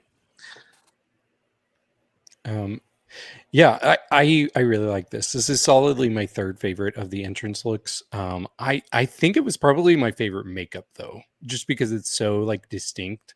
And it's just, you see this and you know it's her. I think she's one of the best at like really creating and knowing her own brand, which I really appreciate that in a queen. So yeah, this really worked for me. And I love that wig. I love how full it is. Yeah, great job. Scores. I'm going to be very biased towards Dawn this entire season. I'm just letting y'all know that now. I'm going to be extremely biased towards Dawn. Dawn unstoned. Dawn unstoned. So, Kandala. You know what? No, mug there. Mug there. Keep it up, because that's also my score. You can take it down now. That won't be my score, unfortunately. I am going to give Dawn a 90. I'm going to give Dawn an 87. I'm going to give Dawn an 88. 82. We all forgot the inflection. Dawn. I'm giving Dawn. Please, Dawn. It's Cristal. Dawn. Please, Dawn. It's Christmas. And that has concluded the entrance look portion of our program today. Okay. So everybody walks in, alarms go off, and I love that instantly they're like, split premiere. I'm happy. I like a split premiere. Me too. I also like a split premiere, and there's been so much discourse on Twitter about it, and I'm like, I like it because I feel like I got to know all 7 of these girls, and I'm very excited to get to know all 6 of the girls next week. Mm-hmm. There wasn't a single format thing in this episode that made me mad. I just don't like feeling like I have to wait 3 weeks for the competition to actually start. Yeah. See, that's in a way. It started. I don't mind it because, well, like in a full way, because like I put it to you this way. the people that win these first 2 weeks aren't going to be quote unquote considered the first winners of the season by the rest of the girls, because the girls are going to be like, well, I wasn't there when you won that. So really, it's just when we all were together, whoever won was the first one. You know what I mean? So it's like the first 2 episodes didn't even really happen because then nobody went home either, you know? Yeah. Well, I'm gonna kind of not, I guess not play devil's advocate, but show another side where, to me, you know, the girls spend thousands of dollars to compete on this show. They are literally going from possibly being homeless, like for some occasions, to having to take out loans. Like, they want to get their money's worth. And that's why I like a split premiere. That's why I'm happy if they get more episodes, they get paid more, and they get to enjoy like the benefits of at least showing some more runways. So that's why I'm happy about that. That's why I liked season 12 doing it. I didn't enjoy season 13's, but that's not their fault. That's the stupid lip sync. But if we cut that out, and I enjoyed 14's, even though without the stupid bottom 2 fake out, which didn't need to happen. So like having like, and I didn't mind 15's, except for that Irene went home and we could have gotten so much more from her, you know, because we were so used to kind of having 2 episodes to get to know everybody before we go in. So that's why I'm happy with this split premiere. And something about the split premiere for me, because like I thought they're going to do this season like they did with last season with they did the premiere for 2 episodes instead of just 1. I thought they're going to do the same this season with having both of the episodes this like for this week, but because it's a true split premiere where it's one week is one set and then the second week's the other set. But again, like however they like want to like divvy it up, I don't care. Like, but that's just me. Yeah, Brandon freaking us out in our Discord talking about both episodes coming on. Well, that's because they didn't week. update it until that's because they didn't update that properly. That was the issue. Running away after spreading misinformation, Brandon. I see how it I is. Deleted it on purpose. I see how it is. And RuPaul walks in looking like a train conductor, and we find out the prize is still $200,000. Good for them. And it's our Anastasia. It's Anastasia. We already know all the things. Everything is the same but different. And our first mini challenge is a ring camera photo shoot. Wait, you forgot 2 main things. Well, I wasn't going to talk about that yet. But they happened before the... They announced it after. No, it was after. No, they didn't. They happened before. We don't know what Eve's talking about. I know exactly what Eve is talking about. I don't think we do. The 2 twists. Yeah, that's Yes, after. that did come later. That's before. No. It was after, girl. Okay, whatever. We'll talk about it. Wait a minute. Oh, wait, no, it does. Oh, no, that's before. Yeah, it is after. Yes, it's after the mini challenge. Before they get out of drag. After the other drag. Anyway, ring camera photo shoot. I hated this except for Love Connie. Love Connie was my favorite part of this. Otherwise, I hated this mini challenge. I didn't have a problem with it. I liked What did I it. hate about it? Like, it's Why just are we not giving these girls actual, real, good photos instead of a damn ring camera? They didn't really take the photos with the ring camera. It looked Plus, like it was like a good improv challenge too. It was a good make I like RuPaul seeing laugh that challenge, banter. yeah. So I like the challenge personally. Yes, I think it was less about the photo and more about Yeah. like I feel like it was less about the photo and it was more of one of those challenges of a kind of like let's get to know your personality kind of challenge, because I feel like the people that ended up doing the best were the ones that showed the most personality when they were up there, as opposed to them being like, oh wait, no, this is an actual photo challenge, let me actually pick up things and pose with them. Like, love her to death, but Xunami was kind of flat. Well, I was going to say, if that's the challenge, then I'm going to be quite honest. I disagree with the winner. I do too. I do too. It was also that's kind of me. giving. That's to be sure. I'm like, I do too. this- But I feel like the winner could have been one of 2 people. I definitely could have been, and I agreed with what I like of the 2 people I thought it could have been. She would have been one of my 2. Like, Right. I see. the winner ends up being Sapphira. I personally, and probably also I personally, and definitely I personally, would have picked Zorn. yeah, Zorn. yeah. Would have picked Zorn. Damn. But what if I did? Damn. But what if I did? Damn. The animal rights question sent me. No, yeah, me too. Not you. Not you. That was vote it. for. And wasn't phased throughout the entire thing either. She No. was, Not you. I was like, that's how I know she's an Aries. I was like, that's the best way to like make it through any of these type of interaction challenges where you have to interact with either Ru or interact with a random person that's just gonna pop up out of nowhere, maybe some past Drag Race contestant, whatever. Is like you almost have to take control of the scenario. And like that's what Dawn did. Is like she walked up and she was like, "No, this is my photo shoot. No, I'm here. I'm doing." And then this. What are you doing?" chasing after Love Connie was my Yeah. favorite.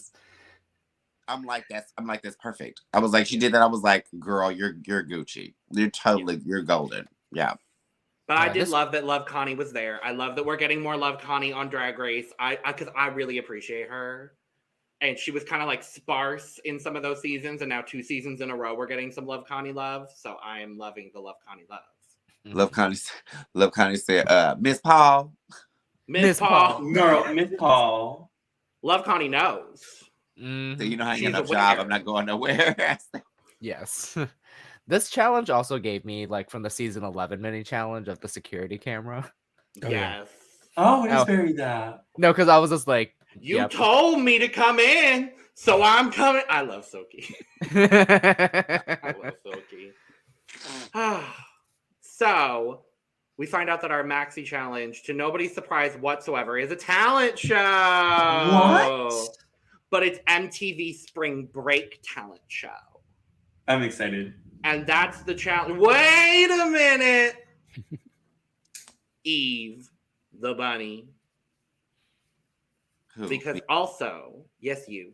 Because we also find out that the twist for this week, and presumably next week, because we saw it in the trailer, is that the queens will be rating each other. What? Mama, it's become the Drag Race circle. literally. I It was really hoping they has. were gonna call it the triangle, and they didn't, and I was like, damn. And that's the tea. And that's the tea. And None of that's that- them. But None of that. wait a minute.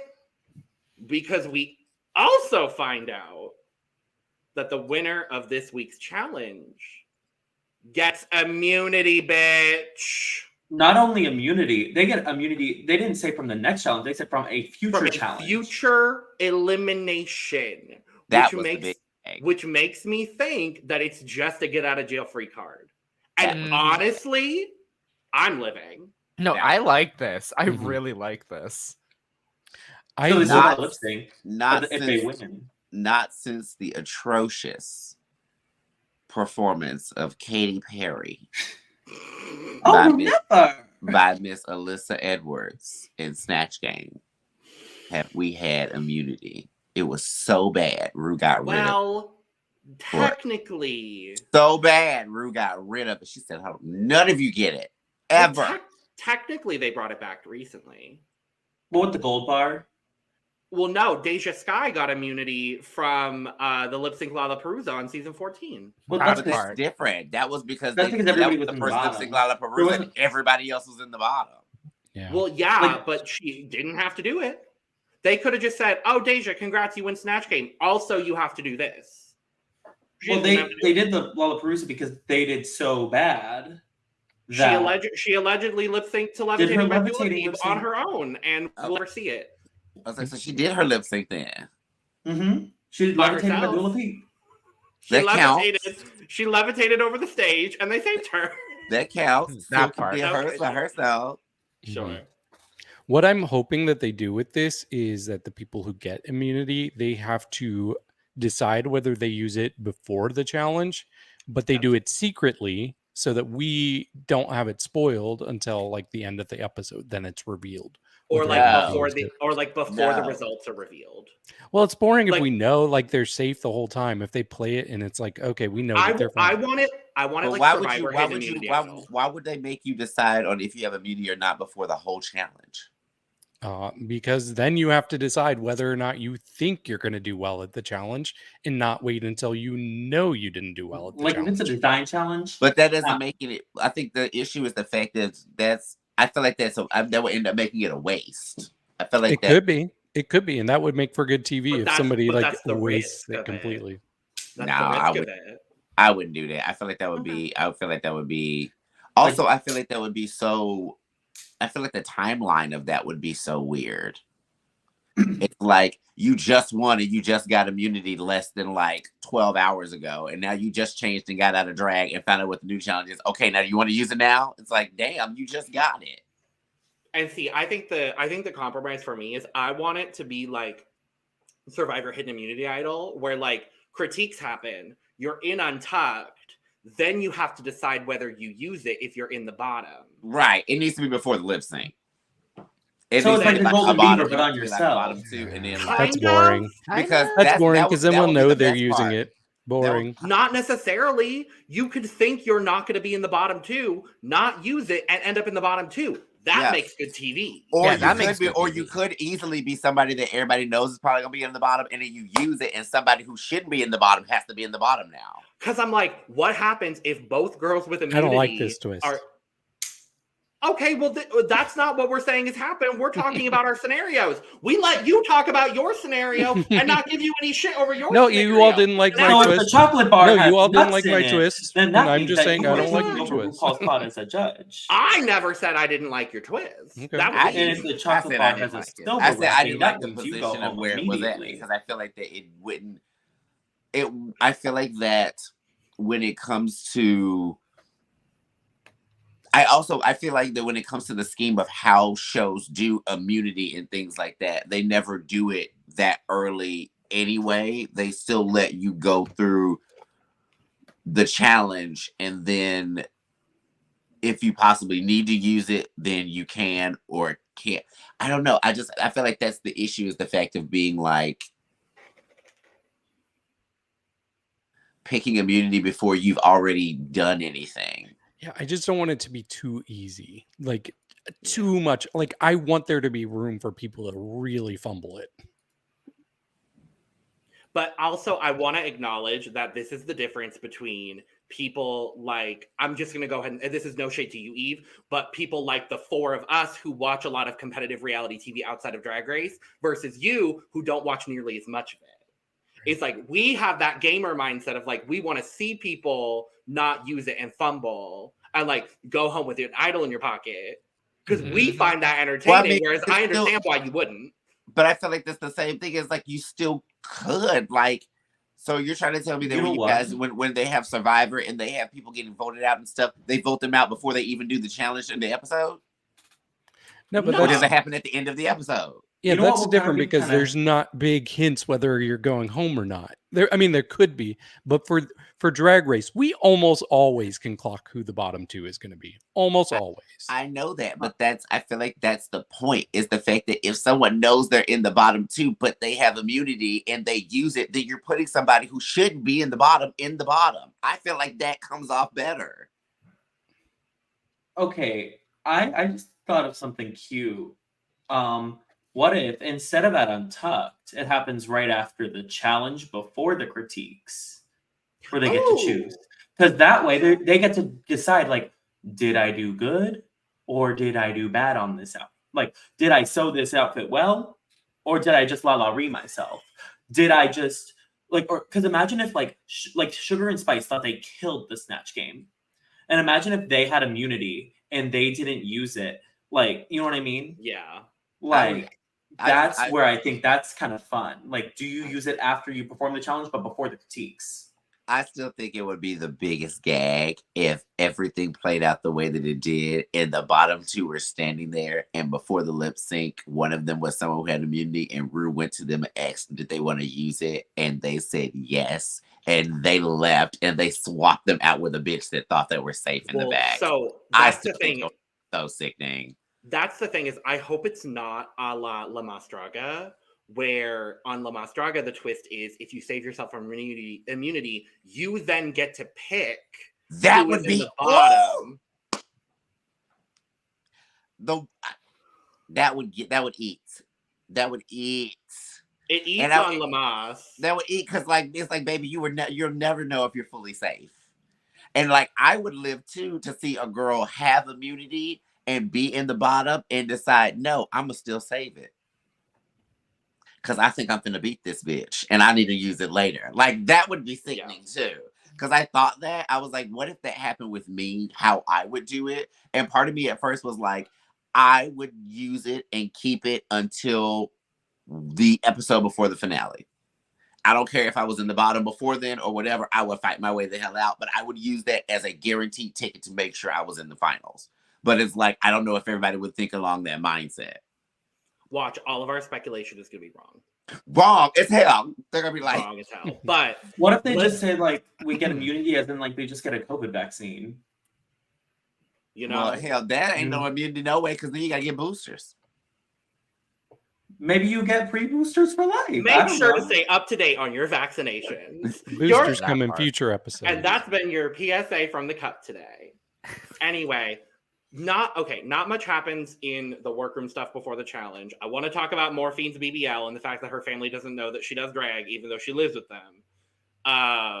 You just did. And yeah, that's all. That's all I had to say personally. BBL. Drink every time she says BBL. And then Blueberry League, yes.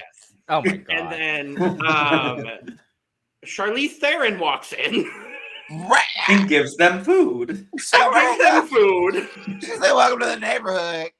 She said, I made some weed brownies for y'all. Here you go. She was I was great. like, oh, that's adorable. Okay. I thought she was lovely. Honestly. She came at her drag alter ego, J'adore Dior. I loved it. I thought that was her drag name, but she was like, "Oh, I'm just wearing Dior." But I was like, "No, she's like a spokeswoman for Dior. Like she's I was one like, of the people." I was like, "But that would be a really cute drag name, J'adore Dior." J'adore Dior. I was trying to relate that to something. Anyway, I didn't have anything else from the workroom personally. I don't know if anybody else does, but the way Dawn was painted when Charlize came in. Oh, just pink. Everything. Yeah, just the pink. Just I was just like, it's giving eyebrow. 5 o'clock shadow. It really is. But then let's just go ahead. Yeah, get to the nitty gritty. Let's talk about this talent show hosted by Derek Barry. Who clearly filmed that before anyone else was there and no one else was there. And they cut her in or after. It doesn't matter. Hey, Derek. Screamed. I honestly Derek Barry came out on to this day that Derek Barry should have her own talk show called Hey Derek. Hey Derek. It was like, hey Derek. And it's just like her interviewing people like Maddie Morpheus style. She's a legend. Like, I'm obsessed with Derek Barry. Like, oh my god, she is the best TV. I'm still mad about her All-Stars 5 run. Like, when I saw her show up on my screen, I was like, there is nobody else I wanted to see other than Derek show up there. Like, everything. Plays so much. I can't tell if you're being sarcastic or serious. No, I'm being 100% serious. No, like, I love Derek Barry. Love her. Some people might have other opinions on Derek Barry, but let's move on. But I love the homage to Spring Break for this. Oh yeah, yeah, I love it. Random reference that ties into Derek Barry, and then we'll get into the talent show. But somebody, Shea Coulee reposted Mirage's performance and said this was the beginning of gay rights. People were killed. Everyone underneath it just posted Derek Barry memes, and they all just tweeted. They said no one died at Stonewall, and I was like, nobody died. I love that. Nobody was killed. Nobody was killed. Nobody. The disappointment on her face. Actually, no, I take that back. It wasn't for Mirage's performance. It was for Anitra's last season. Yeah, that's right. Because Oh, right. people were saying that they saw the similarities between Mirage and Anitra with Mirage's performance, and so someone reposted Anitra's performance and said no one will ever be able to beat this talent show, and then Shay tweeted that, and it was funny that somebody said no one will be able to beat this talent show, and Shay was like, people were killed, and then everyone's like, no, girl, no, they weren't. They were like, people can easily beat this talent show, and no one died. Let's talk about the talent show. First up, Morphine, Love, Dion. Dawn, let's start with you. Sickening. Really sickening. I think Morphine is absolutely gorgeous. Ooh. Ooh. I'm throwing up. Oh, I thought you were like...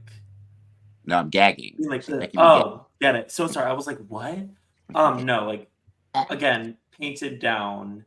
Just comes in. The reveals were sickening. The splits were there. The braid was so cute.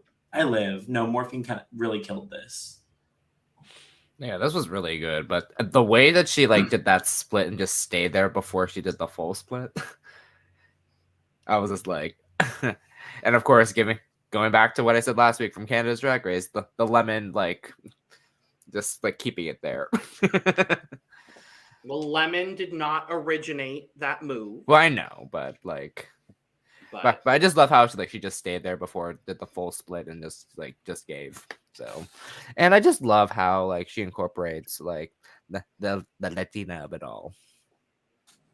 Yeah, I thought this was really good. This was one of the 3 routines that I was like, this is very solid on this evening. I really enjoyed it. The dancing was good. The lip syncing was good. That's probably going to be a critique I say several times during this. Good is good. Good is good. And when good is good, good is good. And I will say, no one was bad in this talent show, at least in my opinion. I didn't think anyone absolutely flopped Orion's story style. Well, I don't think everybody flopped Orion. Anybody flopped Orion. I do have a clear top 6. I'll agree with that. I also have a clear top 6, but that 7th person did not do all that bad. But love Morphine. Yeah, I think she looks sickening. I think she was spicy. I think she was, and not to fall into the tropes of, using Spanish words to, describe Spanish people, because, Black folks, please don't call us chocolate. Please don't do that. We're not food. But she is looking caliente. She's looking muy spicy. The hair is right. The body's right. The reveals were right. It was right. It was very much a strong ass kickoff for the talent show. I was like, okay, now the other girls have to keep up, which I like that. I like when it already starts off guns blazing, and it can hopefully just stay that way the entire time. And I feel like that it didn't dip too far down until like later on. So like it stayed relatively good for most of the entire thing. So I was down. She was a good opener. Yeah, I really like this. This is probably my 3rd favorite of the night. I thought it seemed like rehearsed within an inch of its life. Like every move was exact and right on. And I think that kind of countered the critique that Michelle gave for Mirage later on. But yeah, I thought everything about this was stunning. I got a really good impression of who she is, and I got to see her culture. Great job. I want to say something real quickly. I know we're going to talk about it when it comes to Mirage, but just because you brought it up quickly, I just thought that it was kind of weird that was a critique that was given, that someone was, I guess I put it this way, someone was or possibly penalized because they performed the same number differently more than one time. Because in my mind, I'm like, if I go to see a show, there may be some signature numbers or some that you do a signature way, but it's like I don't want to know every time when you like that has like what had became a thing that like literally irked me as a drag entertainer is I don't want to hear music come on and then I know every single thing you're gonna do, because it's literally the same routine you do every single time you do that song. I don't want to know when you're gonna do your kicks and when you're gonna do and the split is here and this is here and this. I don't want to know that. I don't want to. So I would prefer someone to be able to do a song and be able to do it differently multiple times. That way it always keeps the performances fresh, as opposed to it being like, Okay, we all know what you're doing now, girl. We know. Okay, Fancy by Reba's coming on. We already know what she's doing. Like, it's, you know what I mean? It's like, then I feel like I'm watching a rerun of a TV show. Yep. As opposed to a new episode. But that's me personally. I guess. Next up, Amanda Tori meeting. No, this is camp. None of y'all get this. I know. I know y'all are out there hating on this. Y'all just don't get it. I was like, y'all better not include me. The fact that I no, y'all as in like that the you're audience. gonna like about it are the things that I don't. And that's just how our drag differs. I'm like, this is where it comes down to. I was like, I know exactly what things you're talking about 9 times out of 10. And when you started, be like, those are things I didn't like. But go ahead. See, now I'm not gonna say like this. I actually really I do enjoy the idea of this bodysuit. Like I think it's cute, but we're not talking about really the outfit, and we're talking about the performance. And she like I really liked the song. I think the song is kind of everything. I can tell it was kind of a little bit of her trying to be a let loose moment. You know what I mean? Like, I feel like it was kind of on that camp level of like, oh, she wants that viral let loose of it all. And it kind of worked, and I love it. Like, has anybody seen my kitty? Like, I've been saying that because it's hilarious and it gives. And good job, Amanda. You're sickening. I know that the look's not all together, and I enjoyed her move, like that she was moving. She was moving and grooving, but it was giving nothing and everything at the same time. I wish I pulled the screening for this, but when the kitty just like went across the runway, I was just like, like I died during that. I was just like, oh, there it is. But the way that like that kept getting repeated, I was just like, why do I love this a lot more than I should? Yeah, very that. I was like, where's my kitty? I was just like, wait. Where's my kitty? But yeah, this was actually really good. Like, initial watch, it was just like, all right. But then as I like keep watching it over and over again, I was like, wait, this is actually kind of giving it away. You know, the bodysuit is fine and the wig is whatever and the makeup is whatever, but I thought the performance was solid. This was number 6 for me, but I do still think it was a very solid performance. There's energy there. What Ru said about like when you perform, it feels like you're jumping out of your body. And I was like, yeah, that I get that critique. One of the few RuPaul critiques I actually do understand. Yeah. I get that. Yeah, I get her performance style. It can be a little of my performance style when I do more high energy numbers, or I guess I'll say it was when I first started doing drag, but it's very much one like there is another entertainer here. She's actually Miss Toto's daughter, my niece. Her name's Angelica Grace. She performs like that too. She performs with so much energy. Like she performed like she was like a hip hop dancer. You know what I mean? Yeah. Like very much like when they do like the stiletto and heels dance classes and stuff like that or whatever, like that kind of performance where it's like very pop, very like right, like every movement is emphasized. And it makes sense because she's only been doing drag for I think almost 2 years at this point when they filmed it. So it makes sense. So it's very much one where it's like I think she's going to still need to work on levels a little bit when it comes to it. But I feel like that she's got the presence there. The performance for me was like, it was cute. I started living the most, like, honestly, from when she lifted the box up all the way to the end. Like, from there to the end is when she really had me. Because, like, the look on her face when she was like, where's my kitty? I was like, I'm dying. I was like, her face, I was like, oh, I'm dead. I'm dead. You can tell she's a theater guy. I hated that wig. I hated that senator ass wig. I don't know. I was going to say Karen, but... State senator from the state of Tennessee. I don't know what House of Representatives she serves in. She's in charge of that meeting. She is for somebody's caucus. Girl, she was only at that meeting because it was mandatory. That part. It was Amanda meeting. It was a demand a meeting to talk about this wig.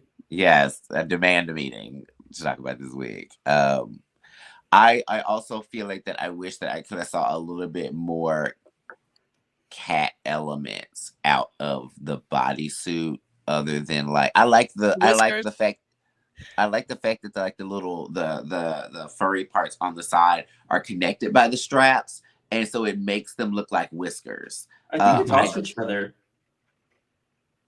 Oh, are they just like? But I'm saying, I think they're ostrich feathers. Like, are they like a bow? Is it like a boa, or are they like wrapped around something? No, I think they're wrapped around each individual whisker. I think so. So like, there's an ostrich feather, a clump of ostrich feathers on a whisker, and then another clump, and then 3 more on the other side. So it provides a little bit of bounce when she moved, because that's one thing I noticed. Okay, I thought they were almost like side things, almost like peignets that were like. Oh no, I think they moved a little bit. That they were like covered in ostrich feather, and they were just like maybe attached to the side of the bodysuit. But I did like that. I do wish that it would have had a little bit more cat element to it, though. It's funny because it makes me really think of Cynthia Kiss's cat raver look that she did for Dracula, and I kind of wish that she would have had something mouth-wise that would have been like Cynthia Kiss buckle or something. I was about to say Cynthia Kiss or Cynthia Doll. Cynthia Kiss. Cynthia Doll. Doll. That's a kiss. Yeah. Cynthia Kiss confirmed for Dracula season 6. Yeah, I'm talking about Doll Dracula. There's the door. Like there's like that one. The look is giving poor bitch. You know what? There's the door. She gives Cynthia Doll energy in the way that she performs. Like when Cynthia's in that alien costume, like that kind of camp. That's what it gives the same energy as that. Yeah, like that. That's what I and get. It's funny because these children probably don't even know each other, but yeah, you'd be surprised. But you know who does know Cynthia Doll? Q. And they were both at the premiere party that I went to. And what was interesting is Q at one point after the talent show, she asked the audience, "Okay, who do you think should be in the bottom?" Like almost everybody said Amanda, and I was like, "Wait, really?" Because I didn't think so. In fact, I don't think I would have had her based on talent in the bottom 2. She was probably my number 5, but it was really close between my 5 and 6. I really enjoyed this. I thought it was so funny. I really, really, really liked her energy throughout the performance. I think my favorite part was when she was doing that like mad baby move, you know, that where you pound the floor and she's like, "Is my kitty under here?" Oh yeah. I just thought like maybe it was just the low expectations of it all, but I was just so entertained by this performance. I thought she did really well. Let's move. Dawn. Ooh. The Valley of the Dawns, mama. Dawn, would you like to start with Dawn, talking about Dawn? Of course I want to start with Dawn talking about Dawn. Performance, Dawn. Please, Dawn. No, I love Dawn. I think that a lot of the moving parts of the talent show really carry her through this, if that makes sense. Like I think she did a really, really good job in terms of the talent show. And I'm not saying she did a bad job at all. I think she did great, but I could tell that she was a little bit hesitant and she was a tiny little bit in her head. But because I know she was like, I want to make sure all of my moving parts work, but everything did go really well. I really enjoyed it. I thought she did a great job. I thought that like everything was choreographed very well. The outfit was stunning and all like zebra stripes, the cheetah prints on top of the hot pink. Like it's so intentionally tacky, like in the best way. I also it's Dawn. I'm gonna be biased. Also, she referenced the Valley because she made a tweet once saying like, I want to get all of the Dawns together that have the name Dawn and have the Valley of the Dawns. And I was like, yes, down. So when I DM'd her on premiere day like that, she got announced, and I was like, do the Valley proud, bitch. And she's everything, and I love that she referenced that. Just she gives everything. The way she threw herself in the very beginning, I was like, I cracked up too hard. Mm-hmm. I was like, okay, like we're in for, and then the way she got dragged as well, I was just like, like, and it was also intentional too with the fact that she had like a full on like overcoat before, like I was just like, oh, I know she's not feeling it because she's being comfortable before she gets into all this. And then how did that get there? So funny. Like, this is why one of the reasons why I picked her, and I'm just like, yes, I'm excited, and I'm like, love everything about this. I enjoyed it. I thought she had the most unique song of the girls that did songs, which is a talent, by the way. Twitter, fuck y'all. Some of y'all are cool. But I thought she had the most unique song of everybody there. I was really excited to see what Xuan was going to do for this challenge, and I think Xuan really lived up to expectation. I thought it was really good. For me, she was my number 4. Yeah, me in too. a sea of very, very talented people. Yeah, I really enjoyed it. So funny and controversial take. Couple things. One, I love her to death, but I do feel like that she fell under the Aries guise of us sometimes doing way too much at one time.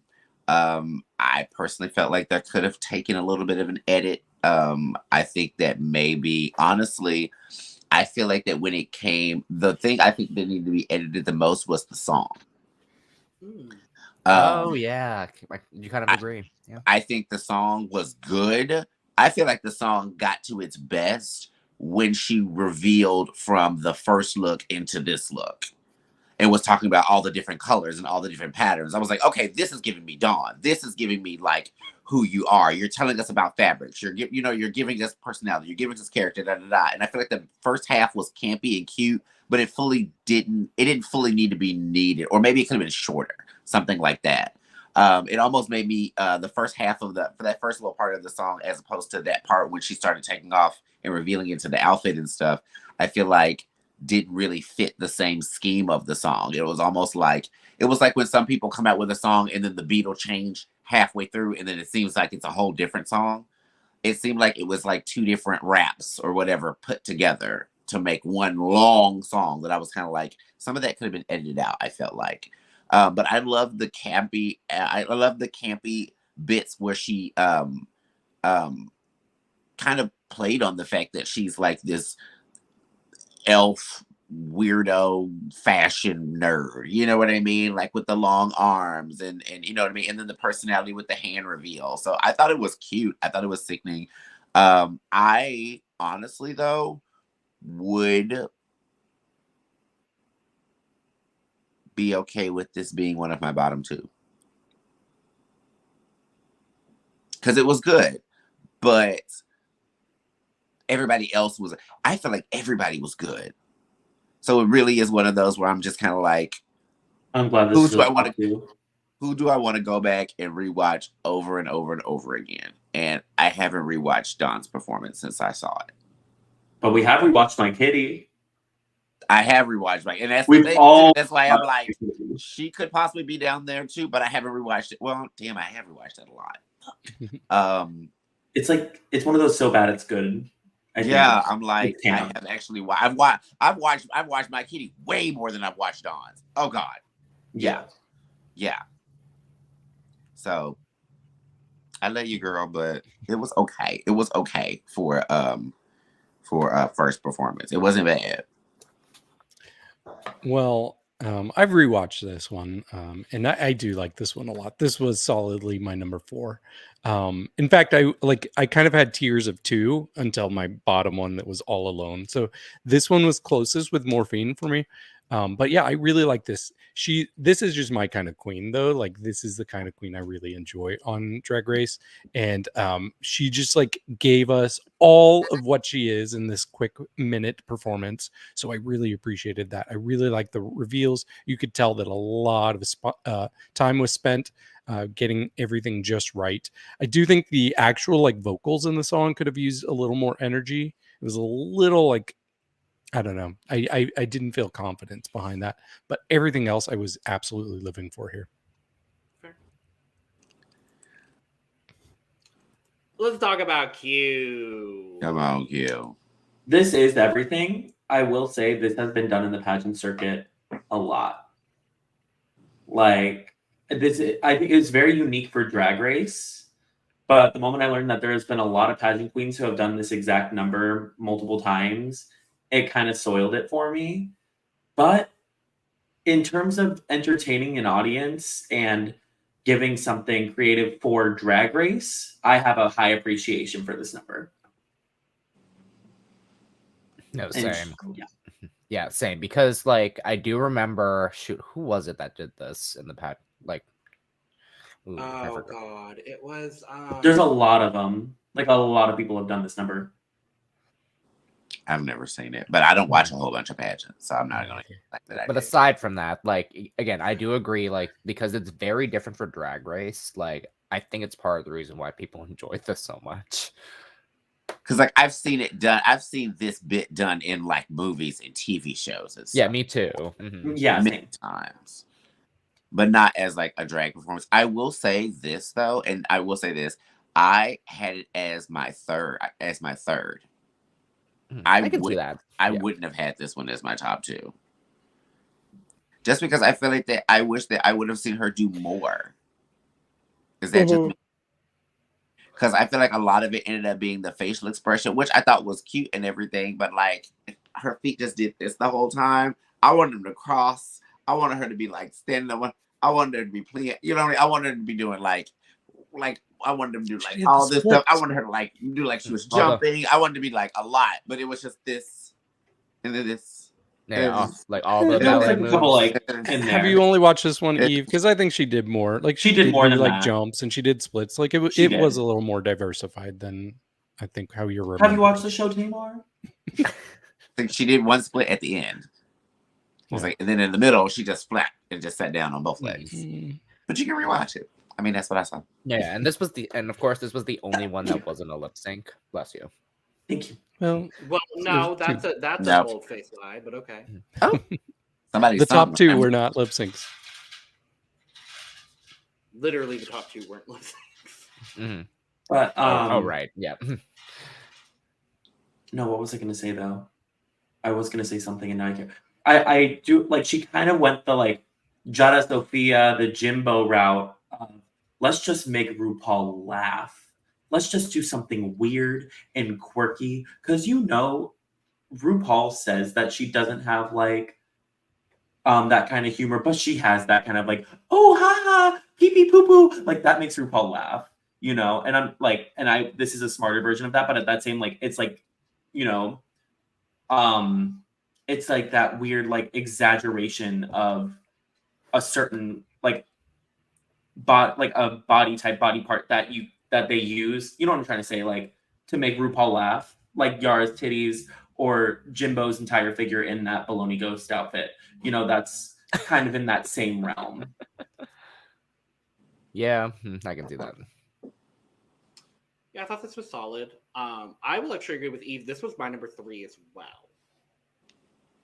Because I liked the performance. I thought it was very good. There's a clear like division between my top 3 and like everybody else as far as performance goes. But I thought the charisma that she had in this performance was very strong. I wish there was something a little bit more that could have been going on with the puppet, but for what it was, I thought it was really good. Yep. So me. Yeah, so I don't know. I guess I like this a lot more than anybody else in the panel because this wasn't my top 2. This was number 2 for me. It might have just been part of like being in a room with Q and all these people who are rooting for Q, and the audience went nuts when this was going on because it was a lot of fun. Like her face was everything in this. Like I really enjoyed it. It was unexpected. It was unique from what we usually see in talent shows. So I was living for it. I thought she did great. Now, I pulled this specific photo of Mirage because there's really not a moment where she's standing still or laying still or doing anything kind of still. So I thought the best thing to do was to just show the pussy and show her legs mid-movement. So there it is, Amanda. There it is.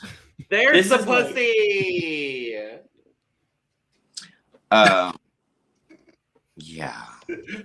No, Mirage, I like Mirage a lot. I think that she's sickening. I love this outfit. I love this hair. I love this body.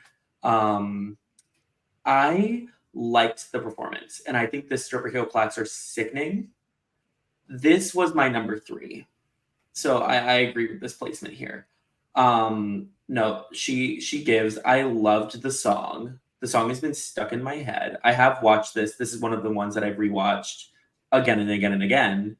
Like it's on that, like it, I would say it has that same energy as You Better Walk That Duck, like of like just having that kind of iconic moment to where I feel like now when we see Mirage in a lip sync or when we see her do a performance, she's going to be doing those heel clacks the way that Anitra did the duck walks.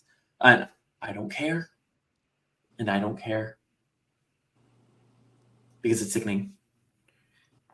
No, yeah, this has been shared a lot throughout Drag Race Twitter because like people were saying that they didn't like this as much, and then this was being shared a lot, and then be like, oh wait, yeah, this was actually pretty good. Like, again, initial watch, like I actually really liked, and then I loved even more when I like watched it even like as time went on. So, and I was like, okay, it was just like heel clocking work, like, and it's like that like memorable like moment, like you said, Dawn, where it's just like with Anitra's duck walk, like the heel clock is just like, I wish it was like more like sounding more, if you know what I mean. Like I'm trying to like I You want hear a it. sounding talent? But, no, like, I'm surprised you know what that is, David. Girl.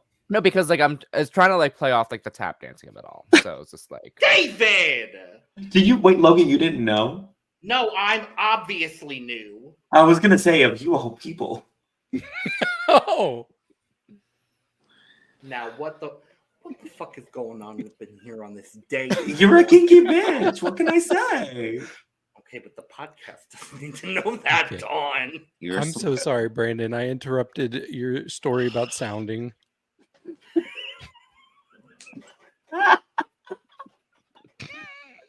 anyways. You know what? We are in the middle of a podcast about the illustrious institution that is RuPaul's Drag Race. So We are 2 sluts hours get into it a podcast together. where we haven't gotten to the fucking runway yet. That's why we're going delirious. This was Get my together. You can This talk was about my- fisting, just not sounding. See, I wanted to monetize this video, and y'all bitches are going to be the reason it doesn't get monetized. Anyway. Oh, you said the B word. Anyway, this was my number 2 performance. I think Mirage did very lovely, and she is stripper coded. That's all I have to say. Stripper coded. I love that. She's stripper coded, like she really is. And like I said it in the Instagram review video, and I was like, okay, I've seen her perform now. I'm a little more interested. I saw this episode. I'm a lot more interested. I'm sold on the Mirage of it all. She's my number 2 as well. Yeah, Mirage. I feel like 8 for this. For me, it just even the hop into the trot at the beginning, it was just very fluid. The entire performance for me was very fluid. Like, I know what I'm doing. I've done this. And so, from what I was told, they filmed everyone's talents twice. Mm-hmm. And so that was one of the reasons why that Michelle brought up the issue of her being messy is because they had her do this multiple times and she did it differently multiple times. Yeah. But like I said, I feel like that's a good thing. I don't want to go there and see you do the same things all the time whenever I hear this song come on. You know what I mean? I want to come and hear this song come on and see you do it completely differently and be like, I didn't even know you would do that to this. Like, you know what I mean? It keeps it fresh and interesting. And so I'm here for the Mirage experience. I very much would be one of those girls tipping her down at the gig. Very, very, very funny story as well, too, Brandon. That video that you are referencing that is being shared on Twitter was taken by my friend Alex, who actually used to live in Chicago. I was just messaging him online. I was like, wait, this is your video? But he just moved to Vegas in July of this year, and he's really, really good friends with Mirage. And so I was like, oh, that's so crazy, because there is, what am I talking about? Not this video.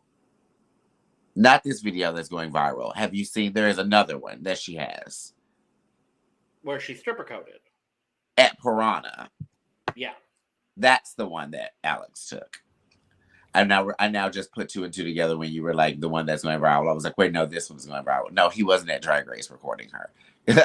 he was at Could you Piranha. imagine? It was like, yeah, my friend, he's on, he's cameraman too. He took some Be He Real took on his phone. Sarge's job? No. And he just airdropped it to me. I can't tell nobody. Word. But I think Mirage is sickening. She was my number 2. I just hope we don't get to a point where I see a whole bunch of colored fishnets. I am scared about that. True. Yeah. I'm scared about that. Because her outfits, because they are very dance ready, can end up being what I've noticed from her Instagram as very bodysuit with a pair of colored fishnets. And I don't want her runways to end up falling out to be like that because they will clock her on that real quick. And so. What that tea? Well, I guess this is going to be me with the hot take again because this was my number 6. But like I said, it was pretty close. Of course it was David. It was pretty close between my 5 and my 6. And if you all remember, I was extremely positive about Amanda. And I'm very positive about this too. I thought this was a fun performance. It's just, I thought 6 people were really, really strong this episode. Yeah, I thought this was pretty cool. And what was interesting to me is I remember Denitra doing the duck walk last season. And then this season, she's also from Vegas and she's doing a ton of floor work. So I'm like, okay, which Vegas queen is going to be doing dips next season or run like catwalk or I forget which Vegas girl is going to be on season 17 where her talent show is nothing but walking a face category. That's what I'm excited to see. Yes, face. It's going to be the five elements of Nogue. Oh, yep. And on that note, we must move to Duck walk. Heel clap. Let's talk about Xunami Muse. Xunami Muse. Dawn. She was walking. She did. You know what? And when she wasn't walking, she was walking. She was in a Fashion Nova bodysuit. Walking.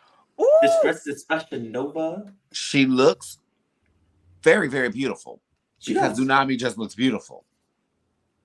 But yeah, this was one of my bottom 2. Work. So for me, my other one would have been between either Amanda or Dawn. But yeah, like I love Xunami to death, but this was my bottom 2 because the downside too, and I don't know if I'm doing this and like unintentionally, is her and Lux are really good friends. And she's coming in really Lux coded and not hitting it as hard as Lux did. And people didn't even give Lux the shine that she deserved when she was really hitting it as hard as she was when she came in. Because when she first walked in the runway, 8. Like when she did her performance, 8. And like her even making it in the top 4, she did really well that season. You know what I mean? And like this performance was very Lux coded, but it was like half the performance ability of it. I mean, even if it would have been her doing some stunts or her dancing or her emoting or whatever, I wanted her to see her doing something. And it was like, other than the song being a good song, she didn't do anything. So. Yeah. Let's just say like I had really high hopes. And then when I saw the performance, I was just like, that's it. Like I wanted more. Like again, performance was fine, but I wanted more. I'm going to flat out say it. I'm really scared that she might get Vanjie. I'm really scared because I love Xunami to death, but the way she's coming in for this episode, she's not coming in strong enough. And so the thing is if she does not pick up momentum quick, people are going to be looking at her and being like, oh, so you're only on here because of your mom. And then next thing you know, they're going to get rid of her. Like, I don't want that to happen. Yeah, I think the expectation we all had was a little bit higher than what she delivered on. I think to that point on like what you were talking about with Lux, I see a little bit of that. I'm hoping that she can break through. But if there's one thing a Muse is going to do, it's going to be under-deliver on episode 1. Hey, no, we got that Candy lip did sync amazing on from her lip Candy sync. on her OG season, bitch, On with season the 13, boom with the box. boombox.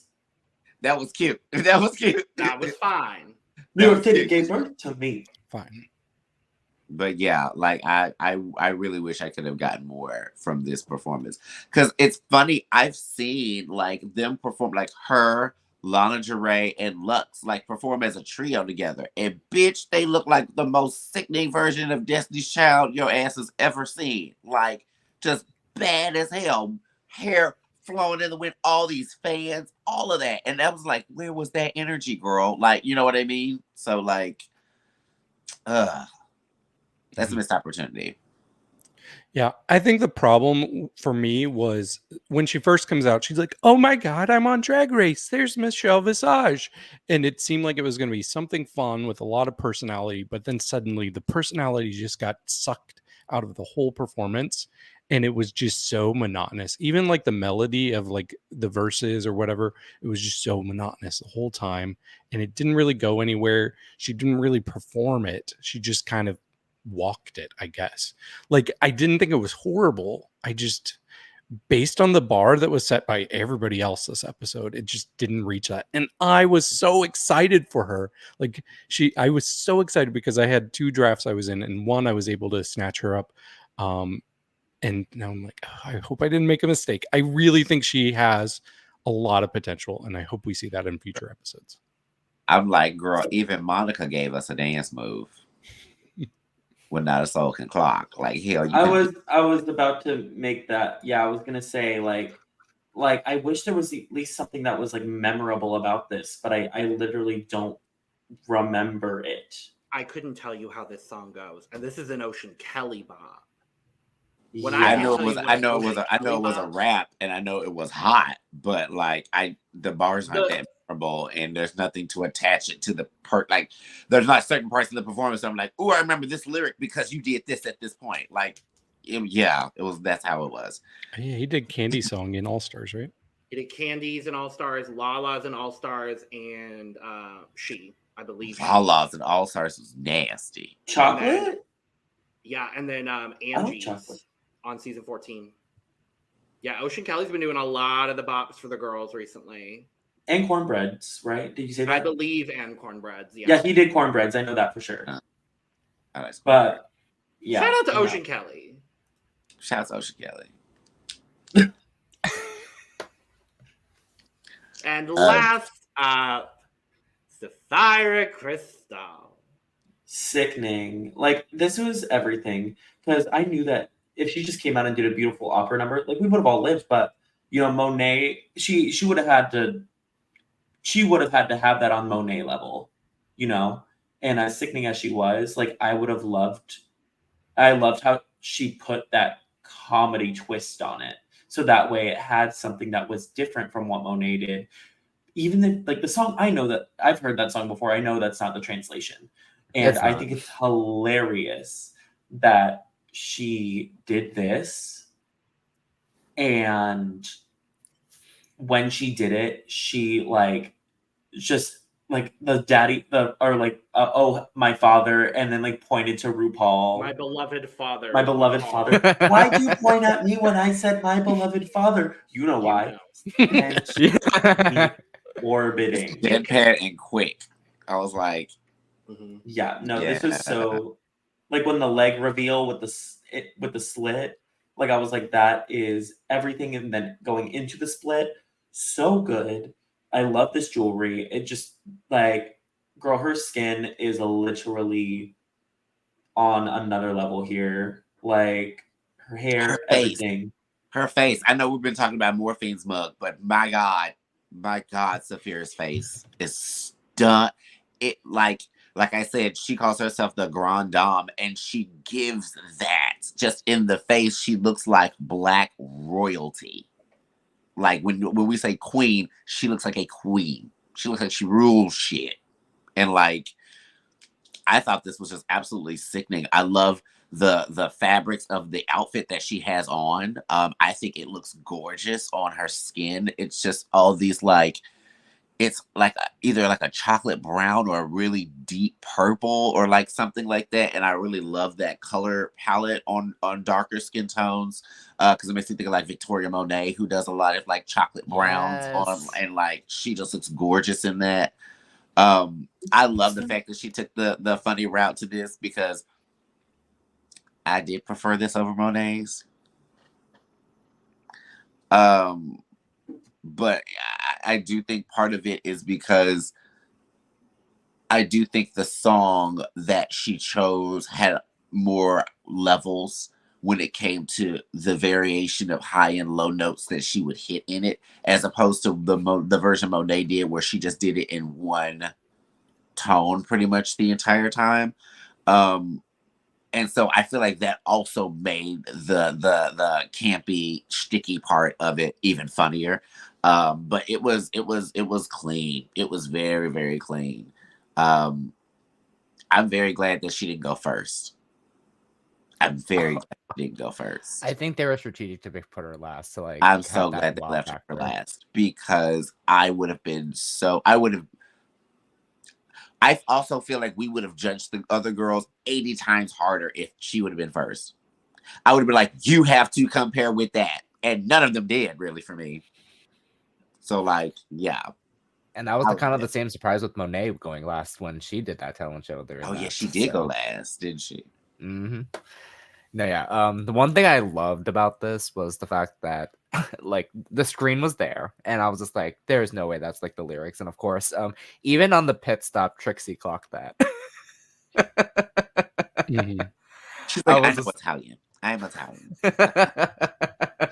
can get that, but not a fucking Kali Uchis reference. That part.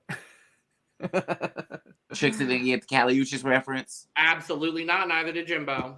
Racist. To clarify, we are not necessarily calling either of them racist. I am. Eve, if this video gets demonetized, you are the reason for it, and I will blame you. If they demonetize you, then we can claim unjust. We'll call the NAACP. Don't play with me. Great. I think what makes this performance the best for me is the fact that we have this beloved father moment and the closing out where she's like, you know why? Because I love that she is so confident in herself and her drag that she can throw it right back at RuPaul as hard as RuPaul is throwing it at her. And she has that level of comfortability with being on Drag Race already, to the point where she's already giving people makeup critiques episode 1 in Untucked. Like, she's already at that level of comfortability. I'm like, oh, I'm not worried about Sapphira. I'm not worried about Sapphira at all. I think that the girls have started to learn, smart girls, because all of them haven't. Smart girls have started to learn that if you can build a strong rapport with Ru personally, you're in. You know what I mean? Like, I feel like that goes back to Dawn's not you kind of like nudge that she did to Ru earlier. It's basically being like, girl, like, I don't see you as, I'm like, I know your mother, but I'm not gonna be like, oh my god, like now I'm gonna poke right back at you. You know what I mean? Utica poking at her. You know, like, I even think of, I still won't ever forget when Shay was on All Stars, and she said, no, it wasn't All Stars, it was her season. When she was about to walk off the runway after she won, and then she said, and I don't know what it is, mama, but you look so sickening, it's stupid, or something like that, when she walked out to Ru. Like, just walking, like, girl, yeah, I'm not gonna talk to you. It's no big deal. Like, Ru loves those girls. Ru loves those girls so much. I'll show you my shag pipes, like, very that. Yeah. Orange Chaney. Juju be on UK versus the world, because you love me, and I've got it. Like, it's that very, yeah. Yeah, it's that. She said that Ru has always said, especially in the earlier seasons, that she likes the girls that are stars and know they're stars. Mm-hmm. Period. And if you walk up there with that star quality and you're like, no, I know I got this. If you do I know people talk about her stuff, but if you do a Tyra Sanchez from your knees, jump up right up to your feet in one beat, and you hit if you got it and you show it to her and you know you got it, you're in. You're It's in. like the question that she asked Lux last year, where she said, if I went back and told myself that I would be doing this, would I believe me? And she went, yes. Like, that's the kind of energy she likes, because she knows that she wants that almost delusional level of confidence. Like, I believe in myself so much that I can do anything. It really makes me think that those are the reasons why she'll bring certain girls back. Like, you're a shoe-in to come back if you don't make it as far as you're going to, if you show Ru that level of tenacity. You know what I mean? Mm-hmm. But yeah. Yeah, I thought this was a perfect marriage of like raw talent and comedy. And I really like seeing those in these talent shows. And yeah, the whole time that she was performing, I kept like saying to my friend, like, look at her makeup, because her makeup looks so good, especially in this performance. Yeah, the whole thing just absolutely worked. It sounds like we all had the same number 1 and number 7 Yes. for the night. Mm-hmm. Yes, That's true. That is true. I would say so. Yeah. So. Love you. Okay, bitches, we are making this brief. Lightning Brief. round. Eve the bunny, brief. I love you with every fiber of my being. Brief. Lightning round just scores at this point. Quick 2 words. comment. And 2 words. Quick comments and score. Yes. I love you, Eve. You know that. We are 2.5 hours. We are Sorry, I'm a Gemini moon. I talk a lot. We all talk a lot. That's I'm also a Gemini moon, but I don't talk that much. That's different. Anyway, That's different. what's different? You're I not a love drag Eve so queen. much. Because I'm me. Category is reveal yourself. I do love that they made the show yourself runway also the reveal runway. I was like, that's a cute little twist. I like that they kind of gave us a multiple runway, like right off the bat. Like, Yeah. First up, Morphine love Dion. I like the reveal. Kind of boring. I do agree it is kind of off the rack. But the bathing suit. But I liked the towel reveal work. No, yeah, same. Like the swimsuit of it all like looks fierce, but like I wish like we could have gotten like more with it. But the towel's giving, because of course Philippines. Oh, I thought of Venus immediately, and I said Immediately. Cute. Bodysuit is basic. I wish the reveal had been pulled off a little bit better. I wasn't mad at the reveal. I am kind of mad at the bodysuit. It is kind of plain. I feel like that her BBL was gonna kind of supposed to save the day for her. And it didn't really. Yeah, this was very disappointing for me. I think each look is fine in itself. The reveal was good, but I just expected more. Of course. I'm gonna give it like a 68. 60. 70. I will give it a 70.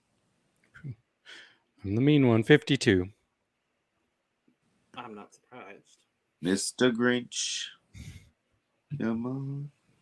Dawn, would you like to start with Dawn? Talking about Dawn.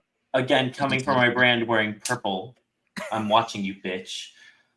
This is so ooky spooky. I live for like the arms. I live for the giant like monster. Like this is so cute. It reminds me of the thing that like they used to sell, like the little brown guy with the big mouth. Like not like the, you know what I'm like he's like that little monster.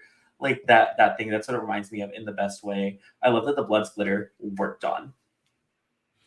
I love how the reveal compliments from the original, like with the Yeti moment, because I was just like, oh, the sleeves and the shoes, like, okay. And again, the purple of it all, like, but these lashes, like, we've got 3 different lashes from this, like from Dawn, like, excuse me. I love that simultaneously in this one runway, Dawn here is coming for Dawn Stone's brand and Rhea Sun's brand. So Rhea should be quaking somewhere. Yeti Queen. Where? I love Zwan. This is so good. I liked it a lot. I like the the before. I would say maybe a hair more than I like the after. I didn't think that the after was bad, but I felt like I just saw her in something with long sleeves before, and then now we're seeing another long sleeve moment. But I did like that the way that the sleeves, when she didn't have them just laying down, when she actually had her arms up, you could see they kind of hung down as like one of those kind of things. And so I liked, see my camera is, like they hang down like this as opposed to them hanging down like a full long sleeve. So I liked that differentiation. But like I said, I'm ready to see her in the design challenge. I thought it looked good. Mm-hmm. Yeah, I like the first look. It was very campy, but I actually like the second look better because I get to see her face and that hair. And I actually don't mind the long sleeves like twice in one episode, because if that's her thing, I think that's kind of cool, and nobody else kind of has that market. So yeah, this was probably my second favorite runway of the night. Wow, David, you hate me too? Never. Who's next? I can't give Dawn anything less than a full. This is an 85 for me. 91. 90. It's an 84 for me. That's relatively high for a David score. Mm-hmm.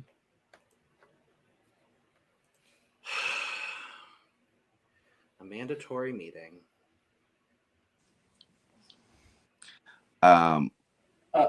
If you have 3 titties and 2 tentacles behind a Karen wig in a alien outfit, yay, work. Move on. I don't want to talk about it. I don't want to talk about it. All I want to talk about is how the beginning, how the wig fell off. Not the rain. But with her wig falling off even before the runway even started. That's it. Still just right. Still just right. I loved that moment where the wig fell off. She was like, "Can I do this again?" And then they left it in. I love that they left it in. You know what? The bodysuit itself is not the most atrocious thing I've ever seen on Drag Race. The garment is fine. Yeah, the garment's okay. Emphasis on fine. Not groundbreaking, not spectacular, fine. It's the accessorization and the makeup that does it for me, unfortunately. And it's not that great. Short and sweet. It sets. Yeah, I like the concept a lot. I like that she was thinking outside of the box. It's just the execution wasn't there. And I agree the actual bodysuit is fine. I don't like the straps around it, the orange and yellow straps. I don't think those were necessary. The makeup and the hair, atrocious. Scores. 20. 30. 30. 2. I gave her 37. 2. Oh, I thought you were saying toot. Wait, toot? Yes. When Eve said 2, I was just like, 2. Oh god. Hopefully it's a higher score for Xunami Muse. I like the coat. The bodysuit's just like okay for me. She did a double review when it came to like taking off the coat and then taking off the skirt, which was fine. What I would have loved even more with this in a way, because like I wish like the coat and the dress was 2 different colors to like have it contrasted, to like make this pop a little more. But that's just me. But this wig though, like, whew, I love it. I love that wig. That's it. You know, she went for the 3-in-1, which I will say I'm going to give her props for doing the 3-in-1. I don't know that it needed the 3-in-1, and I kind of wish it had all been blended into just a 2-in-1. But this is Xunami's aesthetic. This is what she's told us her aesthetic is. And I like it for that. again, there's room to grow with Xunami. I think this is just the start, and I do think we are going to get some better stuff from her throughout the season. The coat is sickening. Yeah, I felt like I get what you're saying, where it seems like it was 2 looks that got stretched out to make 3. I kind of am okay with that though. 1, because it's Xunami, and 2, because the fact that I do feel like that if it was just 2 looks, that it would be too simple, and so it I don't know, maybe it's a little bit of a cheat, and it looks like it makes it look like it's more of a reveal than it actually is, because she did it 3 ways instead of 2. I'll give her props for that. I do love the hair. I love the bang. I love that nasty bang she got sitting on her forehead by them brows, and what's in there is sickening. That's there forever. The Betty Page bang. I just love saying bang. But yeah, and I love the coat. Bang. Bang. Bang. Bang. No, it's bang. BAYANG. Bang. Yeah, I thought these were all like 3 pretty looks. But I kind of like saw them on par with like what I see from RuPaul every week. They're always like pretty looks, but will I remember them after the episode? No. I won't. Ooh, get it. Sorry. That's gonna get us demonetized. Maybe. She did a great job of getting a nude illusion that really matches her skin tone, but I don't know why. Like, I just don't like nude illusion, so I don't even know why it was necessary in the first place. That's my least favorite part. Scars. I'm gonna give it a 7.65. I thought you were going to Like give it a 7? Go down. I was like, oh, we're going to single-digit scores today. No, Work girl, we divas. ain't that. Okay. Ain't that bad just yet. If I gave Amanda that low for this, probably. Okay, we'll do 55. I'm generous. I'm actually going to give her a 70. Right. Yeah. Damn. No, again, love the outfit, but for the category, that's why I'm like giving it that low. I'm like, at the end of the day, it is still a reveal. So I will legitimately give her that. It wasn't just her taking off a coat and having an outfit. I will give her that. Yeah, I think this is 75. I gave it a 72. Sure. Oh wow. Okay. I got you, sister. Q. Mama said Yeah. everything. Baby, she said Snow White and the Butterfly. Girl, I live. Like I don't even know what to say about it. Like the reveal from here and how she did the reveal was very unique. All I would just say is the fact that the judges were so gagged that she made this, because like the fact that they asked like who made this, and I was just like me, and of course everyone was just like, I was just like, yep, you gotta expect it from this, but I really love this. Like, duh. My favorite part about this is the fact that it's fucking pants. Mm-hmm. OMG, It is it's pants. It is pants, Dawn. It's pants. And I love It's it. pants. I am so thrilled she is here on this season. And I'm so excited to see the fashion she is going to bring to this season of Drag Race. Thrilled. Yes. Another one for Team Bunny. You know, I might actually win this draft. Who knows? I'm just very happy with my choices. They showed up and showed out for this episode. Well, most Well, of you them. don't have Sapphira, so you're going to lose. Ooh. And that's Yeah. on what? Sapphira- y'all Sapphira- waiting until Sapphira's- y'all giving Sapphira- me Sapphira. Sapphira's kind of giving me all stars anyway, you know. So Sapphira's kind of giving me all winners, 2 winners. So. she's kind of giving me Queen of the. She's giving me UK versus the world. She's giving me Queen of the Universe. With Blue and Mama Ru. She's giving me Espana All Stars. No, I'm kidding. Sorry, Dave.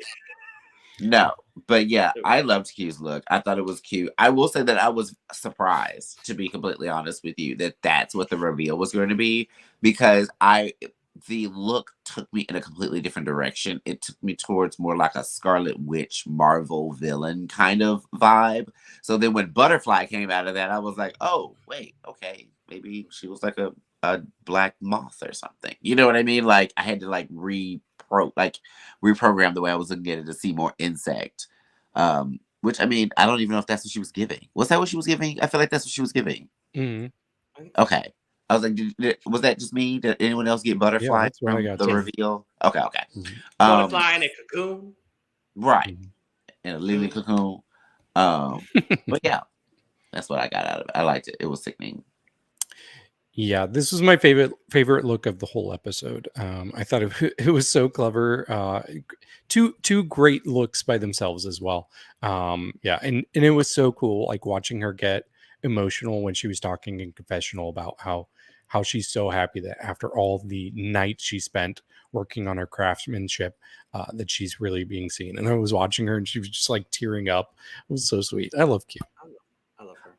I want to say too that I feel like that I kind of get where she was coming from with that, because in that area of Missouri, like I said, like drag is very regional when it comes to different drag in different areas, and that area is known for a lot of pageant style drag. And a lot of times, if you aren't executing things or doing those pageants or have those titles, a lot of your drag gets slept on, or it doesn't get the appreciation that you think that it deserves, or that it honestly does deserve from the rest of your community. So I could see her being this like shining star in Kansas City and people overlooking her because maybe she doesn't have these titles or maybe she doesn't have these crowns or whatever. But like, I'm really happy too that she's getting the recognition that she deserves for her hard work and for her artistry.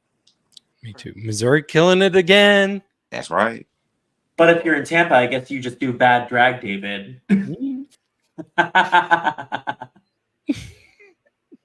Score. I never. Maybe. I don't know. No, this is Kundala. Where's the Kundala?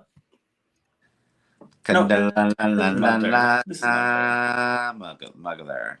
Yeah, I was gonna say also. Motherfucker. Leave it up. Mugler. Leave it up. That dark. And now I'm going to take it down. Take it down. 89. How disappointing. Called her mom. He said, "Mom." Mirage. Love This her. is giving Vegas. It's giving Bird of Paradise. It's giving titties. It's giving ass. I love this. Love this. The surprising thing about this, the way she revealed it, I was like expecting the whole thing to be taken off, but only half of it got it. I was just like, oh. So look, it made this even better for me. And like, again, very Vegas, and I really enjoyed this a lot. Also, like the eye makeup for this too. Like, I love this. See, y'all were getting Birds of Paradise. I was getting Dolphin. No, I hated it. I was like, Miami Dolphins? Where? No. Well, because of the Wrong shade of blue. I know. I was going to say wrong shade of blue. It is. This is cunty. I love this. She was just like titties out. I love, my favorite part of this, honestly, is the dress as she walked out on the runway with all of this happening. Like pre-reveal, I was like, that's kind of my favorite part. And I love the reveal and the way she did it, almost like burlesque style reveals. I thought was a really smart way to go with it. Yeah, I love this. Mm-hmm. I agree. Yeah, this was my third favorite for this runway theme. I really love orange and blue together as well. So that really worked for me. You it's like very blue and another good too. color. Blue, Is what we're yes, learning. blue's my favorite color. Shocker. But yeah, it felt very Vegas. I actually I don't know if it was clips or what, but the little orange pieces in her hair, I really I think enjoyed those those. are just highlights.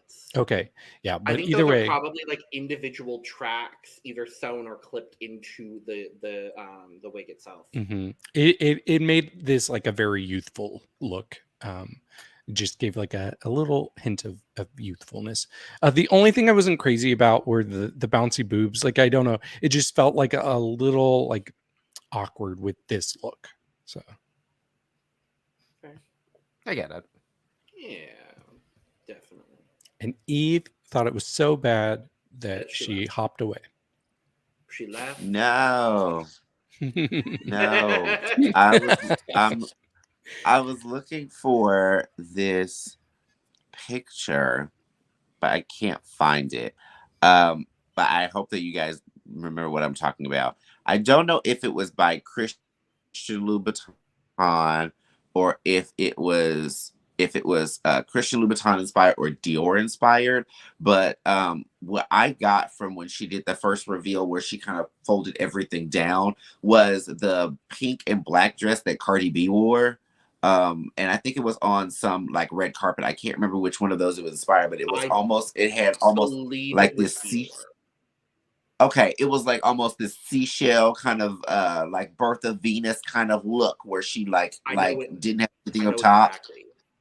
Right, Exactly that was what I thought of when I saw that, and I was like, "Ooh, okay, I like that," because I knew that it was going to give Vegas, but I felt like it gave elevated showgirl, and then it still ended with her basically being able to take it and use that as like a huge fan, you know what I mean, as a big feather fan if she wanted to at the end. So like, I liked it a lot. Like I said, I'm very happy she didn't come in like a lot of multicolored stripes, and I'm very happy she didn't wear what she wore on the entrance look on the runway. We're all wrong. It's Mugler. Ah, okay. Oh, no wonder. I was like, I couldn't find the picture, and I knew it wasn't at the Met. Alexis Mugler? No, not Alexis Mugler. Yeah, that one. In the middle of the Bronx, in the middle of the night. That's what it was. But yeah, love it. Scores. Sexy orange and blue Babette, you get a 90 from me. Also a 90. Also a 90. Also a 90. And that's David. what it is. 83. And I'm giving her Okay. 87. I'm even 4. Oh, David. David gave her a 4. Oh no, David laughed. Oh, David. Last up, Sapphira Cristal. I want to like it more than I do, unfortunately. Tits are too small. Second outfit, like it's everything's just pretty like good. It's a reminiscent of her brand. I want to like it more than I do, unfortunately. No, I agree. Like the overcoat, but it just reveals into The Fisher Price titties. yeah. But I will say this, like this necklace of it all, like again, to her name, like just again, I'm drowning in that. So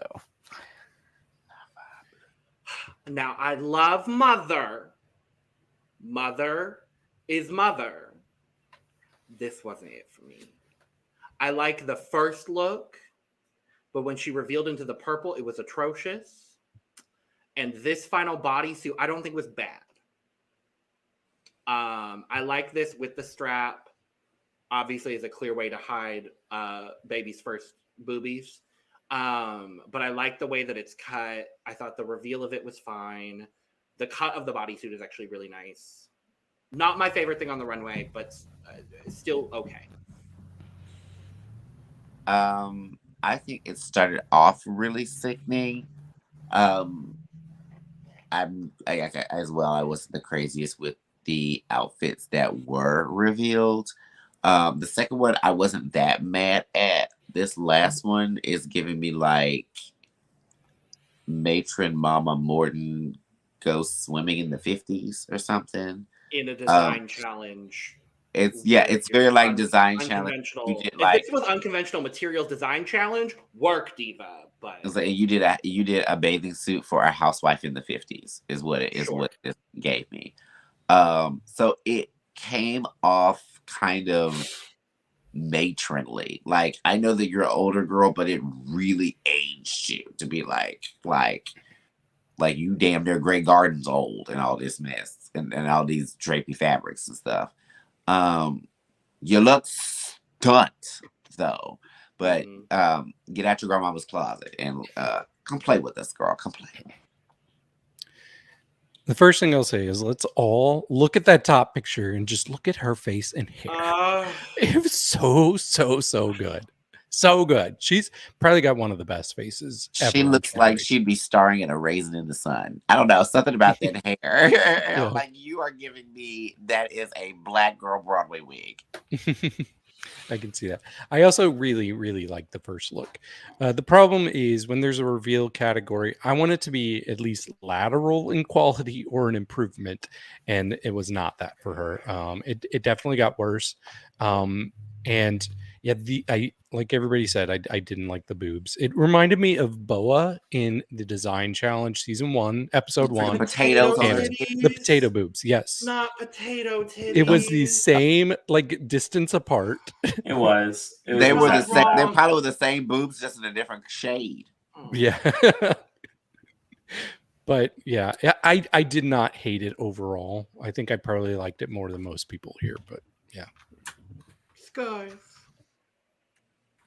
I'm gonna give it a passing 70. And we have to match with Xunami with 55 here. Oh, jeez. I'm gonna give Mother a 77. I'll give her a 70.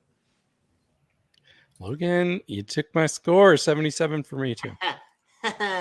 How am I the lowest right here? Because you're a bitch. You're the mean one always, Brandon. Just kidding. Forever and ever. I don't think anyone can be the mean one other than Eve with a score of 2.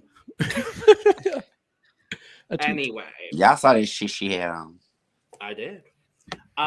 We're gonna ever so briefly talk about Untucked, and all I really want to talk about is Sapphira reading a mandatory meeting within an inch of her life, and Amanda such a living nice for it the way. whole time.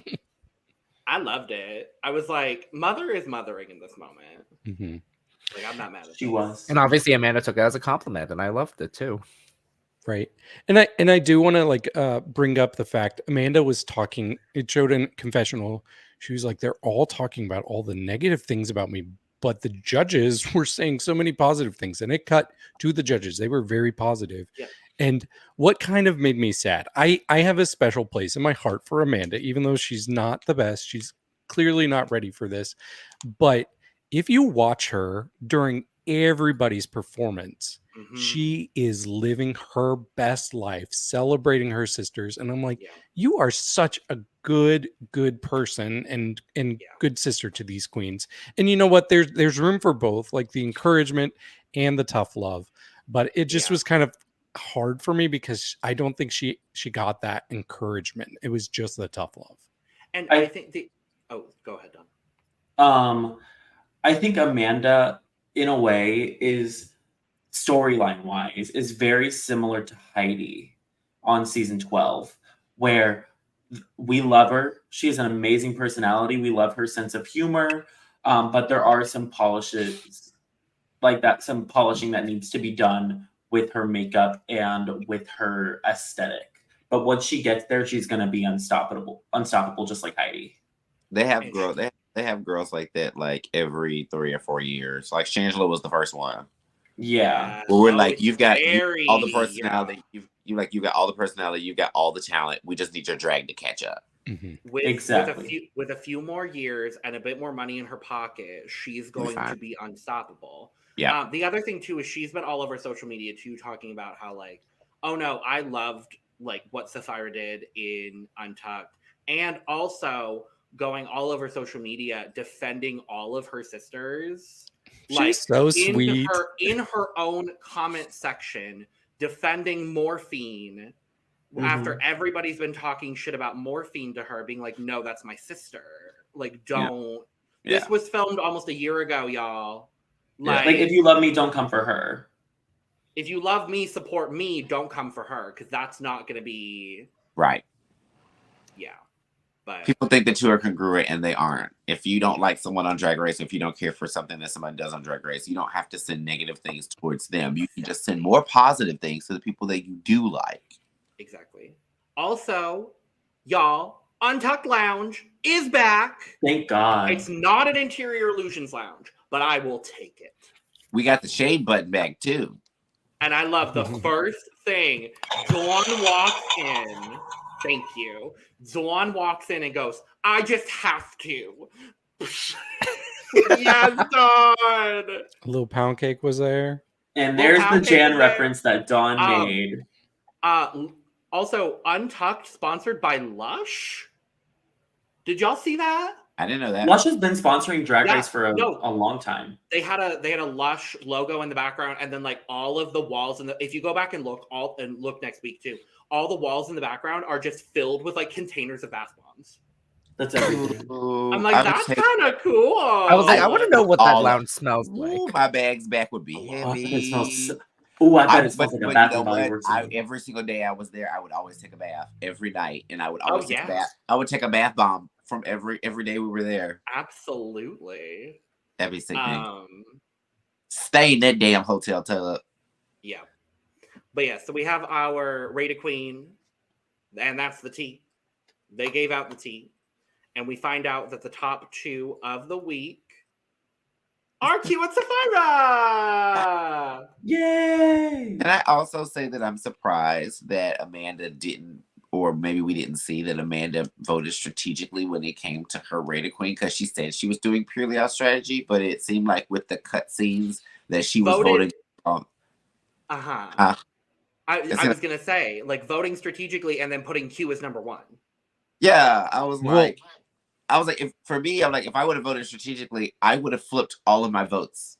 I would have put Xunami as number 1. Right. I would have put Xunami as number 1. I would have put Q last. The problem with that, there's 2 different schools of thought with this. So there's, I'm trying to get a big person out. But there's also, I'm vulnerable. I could be in the bottom. Let me tank the people who are also going to be getting low scores. So I think that's probably the way she was thinking. Yeah. Mm-hmm. You could play it as Drag Race, or you could play it as Drag Race The Circle. It's kind of a matter of defensive or offensive. And I'm very excited to see what the second premiere girls do. I'm very excited to see. Mm-hmm. But what I was also excited to see, because I knew what the lip sync song was going into this, I was like, good, Sapphira's in the top. This lip sync is going to be good. Because we get our premiere lip sync to You Won't Break My Soul. The moment we all heard that, like the moment I heard the like, I was like, oh, well, we know who's winning this. And I was like, is this real? Is Eve crying? I mean, maybe. Is Eve crying? I love her so much. This is the recreation of when Eve was at Renaissance Tour. None of us saw it in person, but now we're seeing it. Yeah, I love Q dearly with every fiber of my being, but as soon as the song came on, I was like, oh well, Sapphira won. Yep. She never was gonna win. Like Sapphira took 2 steps, looked up and down, and won. Mm-hmm. She didn't even have to have her titties come out. And what I will say though is I don't think Q did a bad job at all. No, Q did great. Like Q did solid, lovely. She looked like she just learned how to dance. And that's what I'm worried about a little bit is, we get these fashion girls that make their stuff and they have high fashion concepts. And I don't know how well versed of a performer Q is. I am a little worried. She looks very, very, very uncoordinated. I mean, but also you're going to look uncoordinated when you're up against Sapphira Cristal again in a Beyonce song. In a Beyonce song in front of Charlize Theron. The first 15 seconds, Sapphira didn't do nothing but walk from point A to point B. And she won. Sickening. I know, but that's the thing. I'm like, if one person can walk from point A to point B and you are still looking like you're about to fall out of your own shoes. Valid. Then maybe you shouldn't be trying to dance. Maybe you need to be trying to walk from point A to point B. You know what I mean? Like, maybe that's the way I felt about it. I was just kind of like, why are you taking this route? Because I don't think is this the best route for you? If it is, then I'm scared. I do love that we had Mirage during the talent show swiffering the floor, and then we had Sapphira buffing the floor with baby's first titties. I did really enjoy it. That floor is very clean after this episode. Very clean runway for the second premiere. Shout out to the original OG Swifferer of Coochies on Drag Race, Miss Milan. Period. Who legendarily said by Miss Williams that she swiffered her taint all over the stage. I love Milan. I love Willem. I love Willem. So I got to see Q perform live the other day, and I will say I've noticed that she's very manic when she performs, but she goes hard. Like she does not hold back. And we kind of saw that here. Like she was not holding back, even if it wasn't the best. Yeah. But I will say, I think Sapphira won instantly with her face. Like she was really giving it with her face. She did a lot of moves that are like drag 101 that she did really well. But the moment for me was when the breastplate popped out and she was doing that thing and they were just bouncing and hitting the ground. I was like, I shouldn't love this, but I do. You won't break my breastplate? And see that's the reason why I said I felt like it would be sickening to put the girls, if they end up getting immunity, having it right before the lip sync, having them pick before they actually lip sync. Because like, let me sit up there and be like, oh yeah, I could be Sapphira doing Break My Soul. It's Beyonce. I know like the back of my hand, blah, blah, blah, whatever. And I don't use it. And then something like that happens. And then it doesn't even matter what the hell I did. I'm still going home. You know what I mean? I was like, this, I'm very interested to see where this twist will be placed and how people will utilize it. We know the backfire is coming. I just want to see where it's going to happen. I'm interested to see Q in a more high energy song, because as much as I love Break My Soul, it's a mid-tempo song.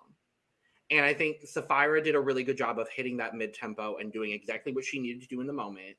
And I saw Q's, like there's a bit of manic to it, and I definitely saw that in her performance here. But I'm interested to see her in a more high energy situation where she can be like full manic and give that kind of performance. I'm very excited to see that. It's funny because I actually feel like I want the opposite. You want like, Park and Bark? I want to see her do something slower. I think I'd like to see both, honestly. Because I feel like that if they would have gave them something slower, especially with what she was wearing, she could have really it gave that dark queen look to it. You know what I mean? Where I'm like, maybe she could end up channeling it and having this like real, this is my life, Shirley Bassey kind of moment situation or whatever. Could you imagine if we're still on Beyonce? Could you imagine if they did Pretty Hurts? That'd be sickening, like something like that. Like, yeah, that'd be neat.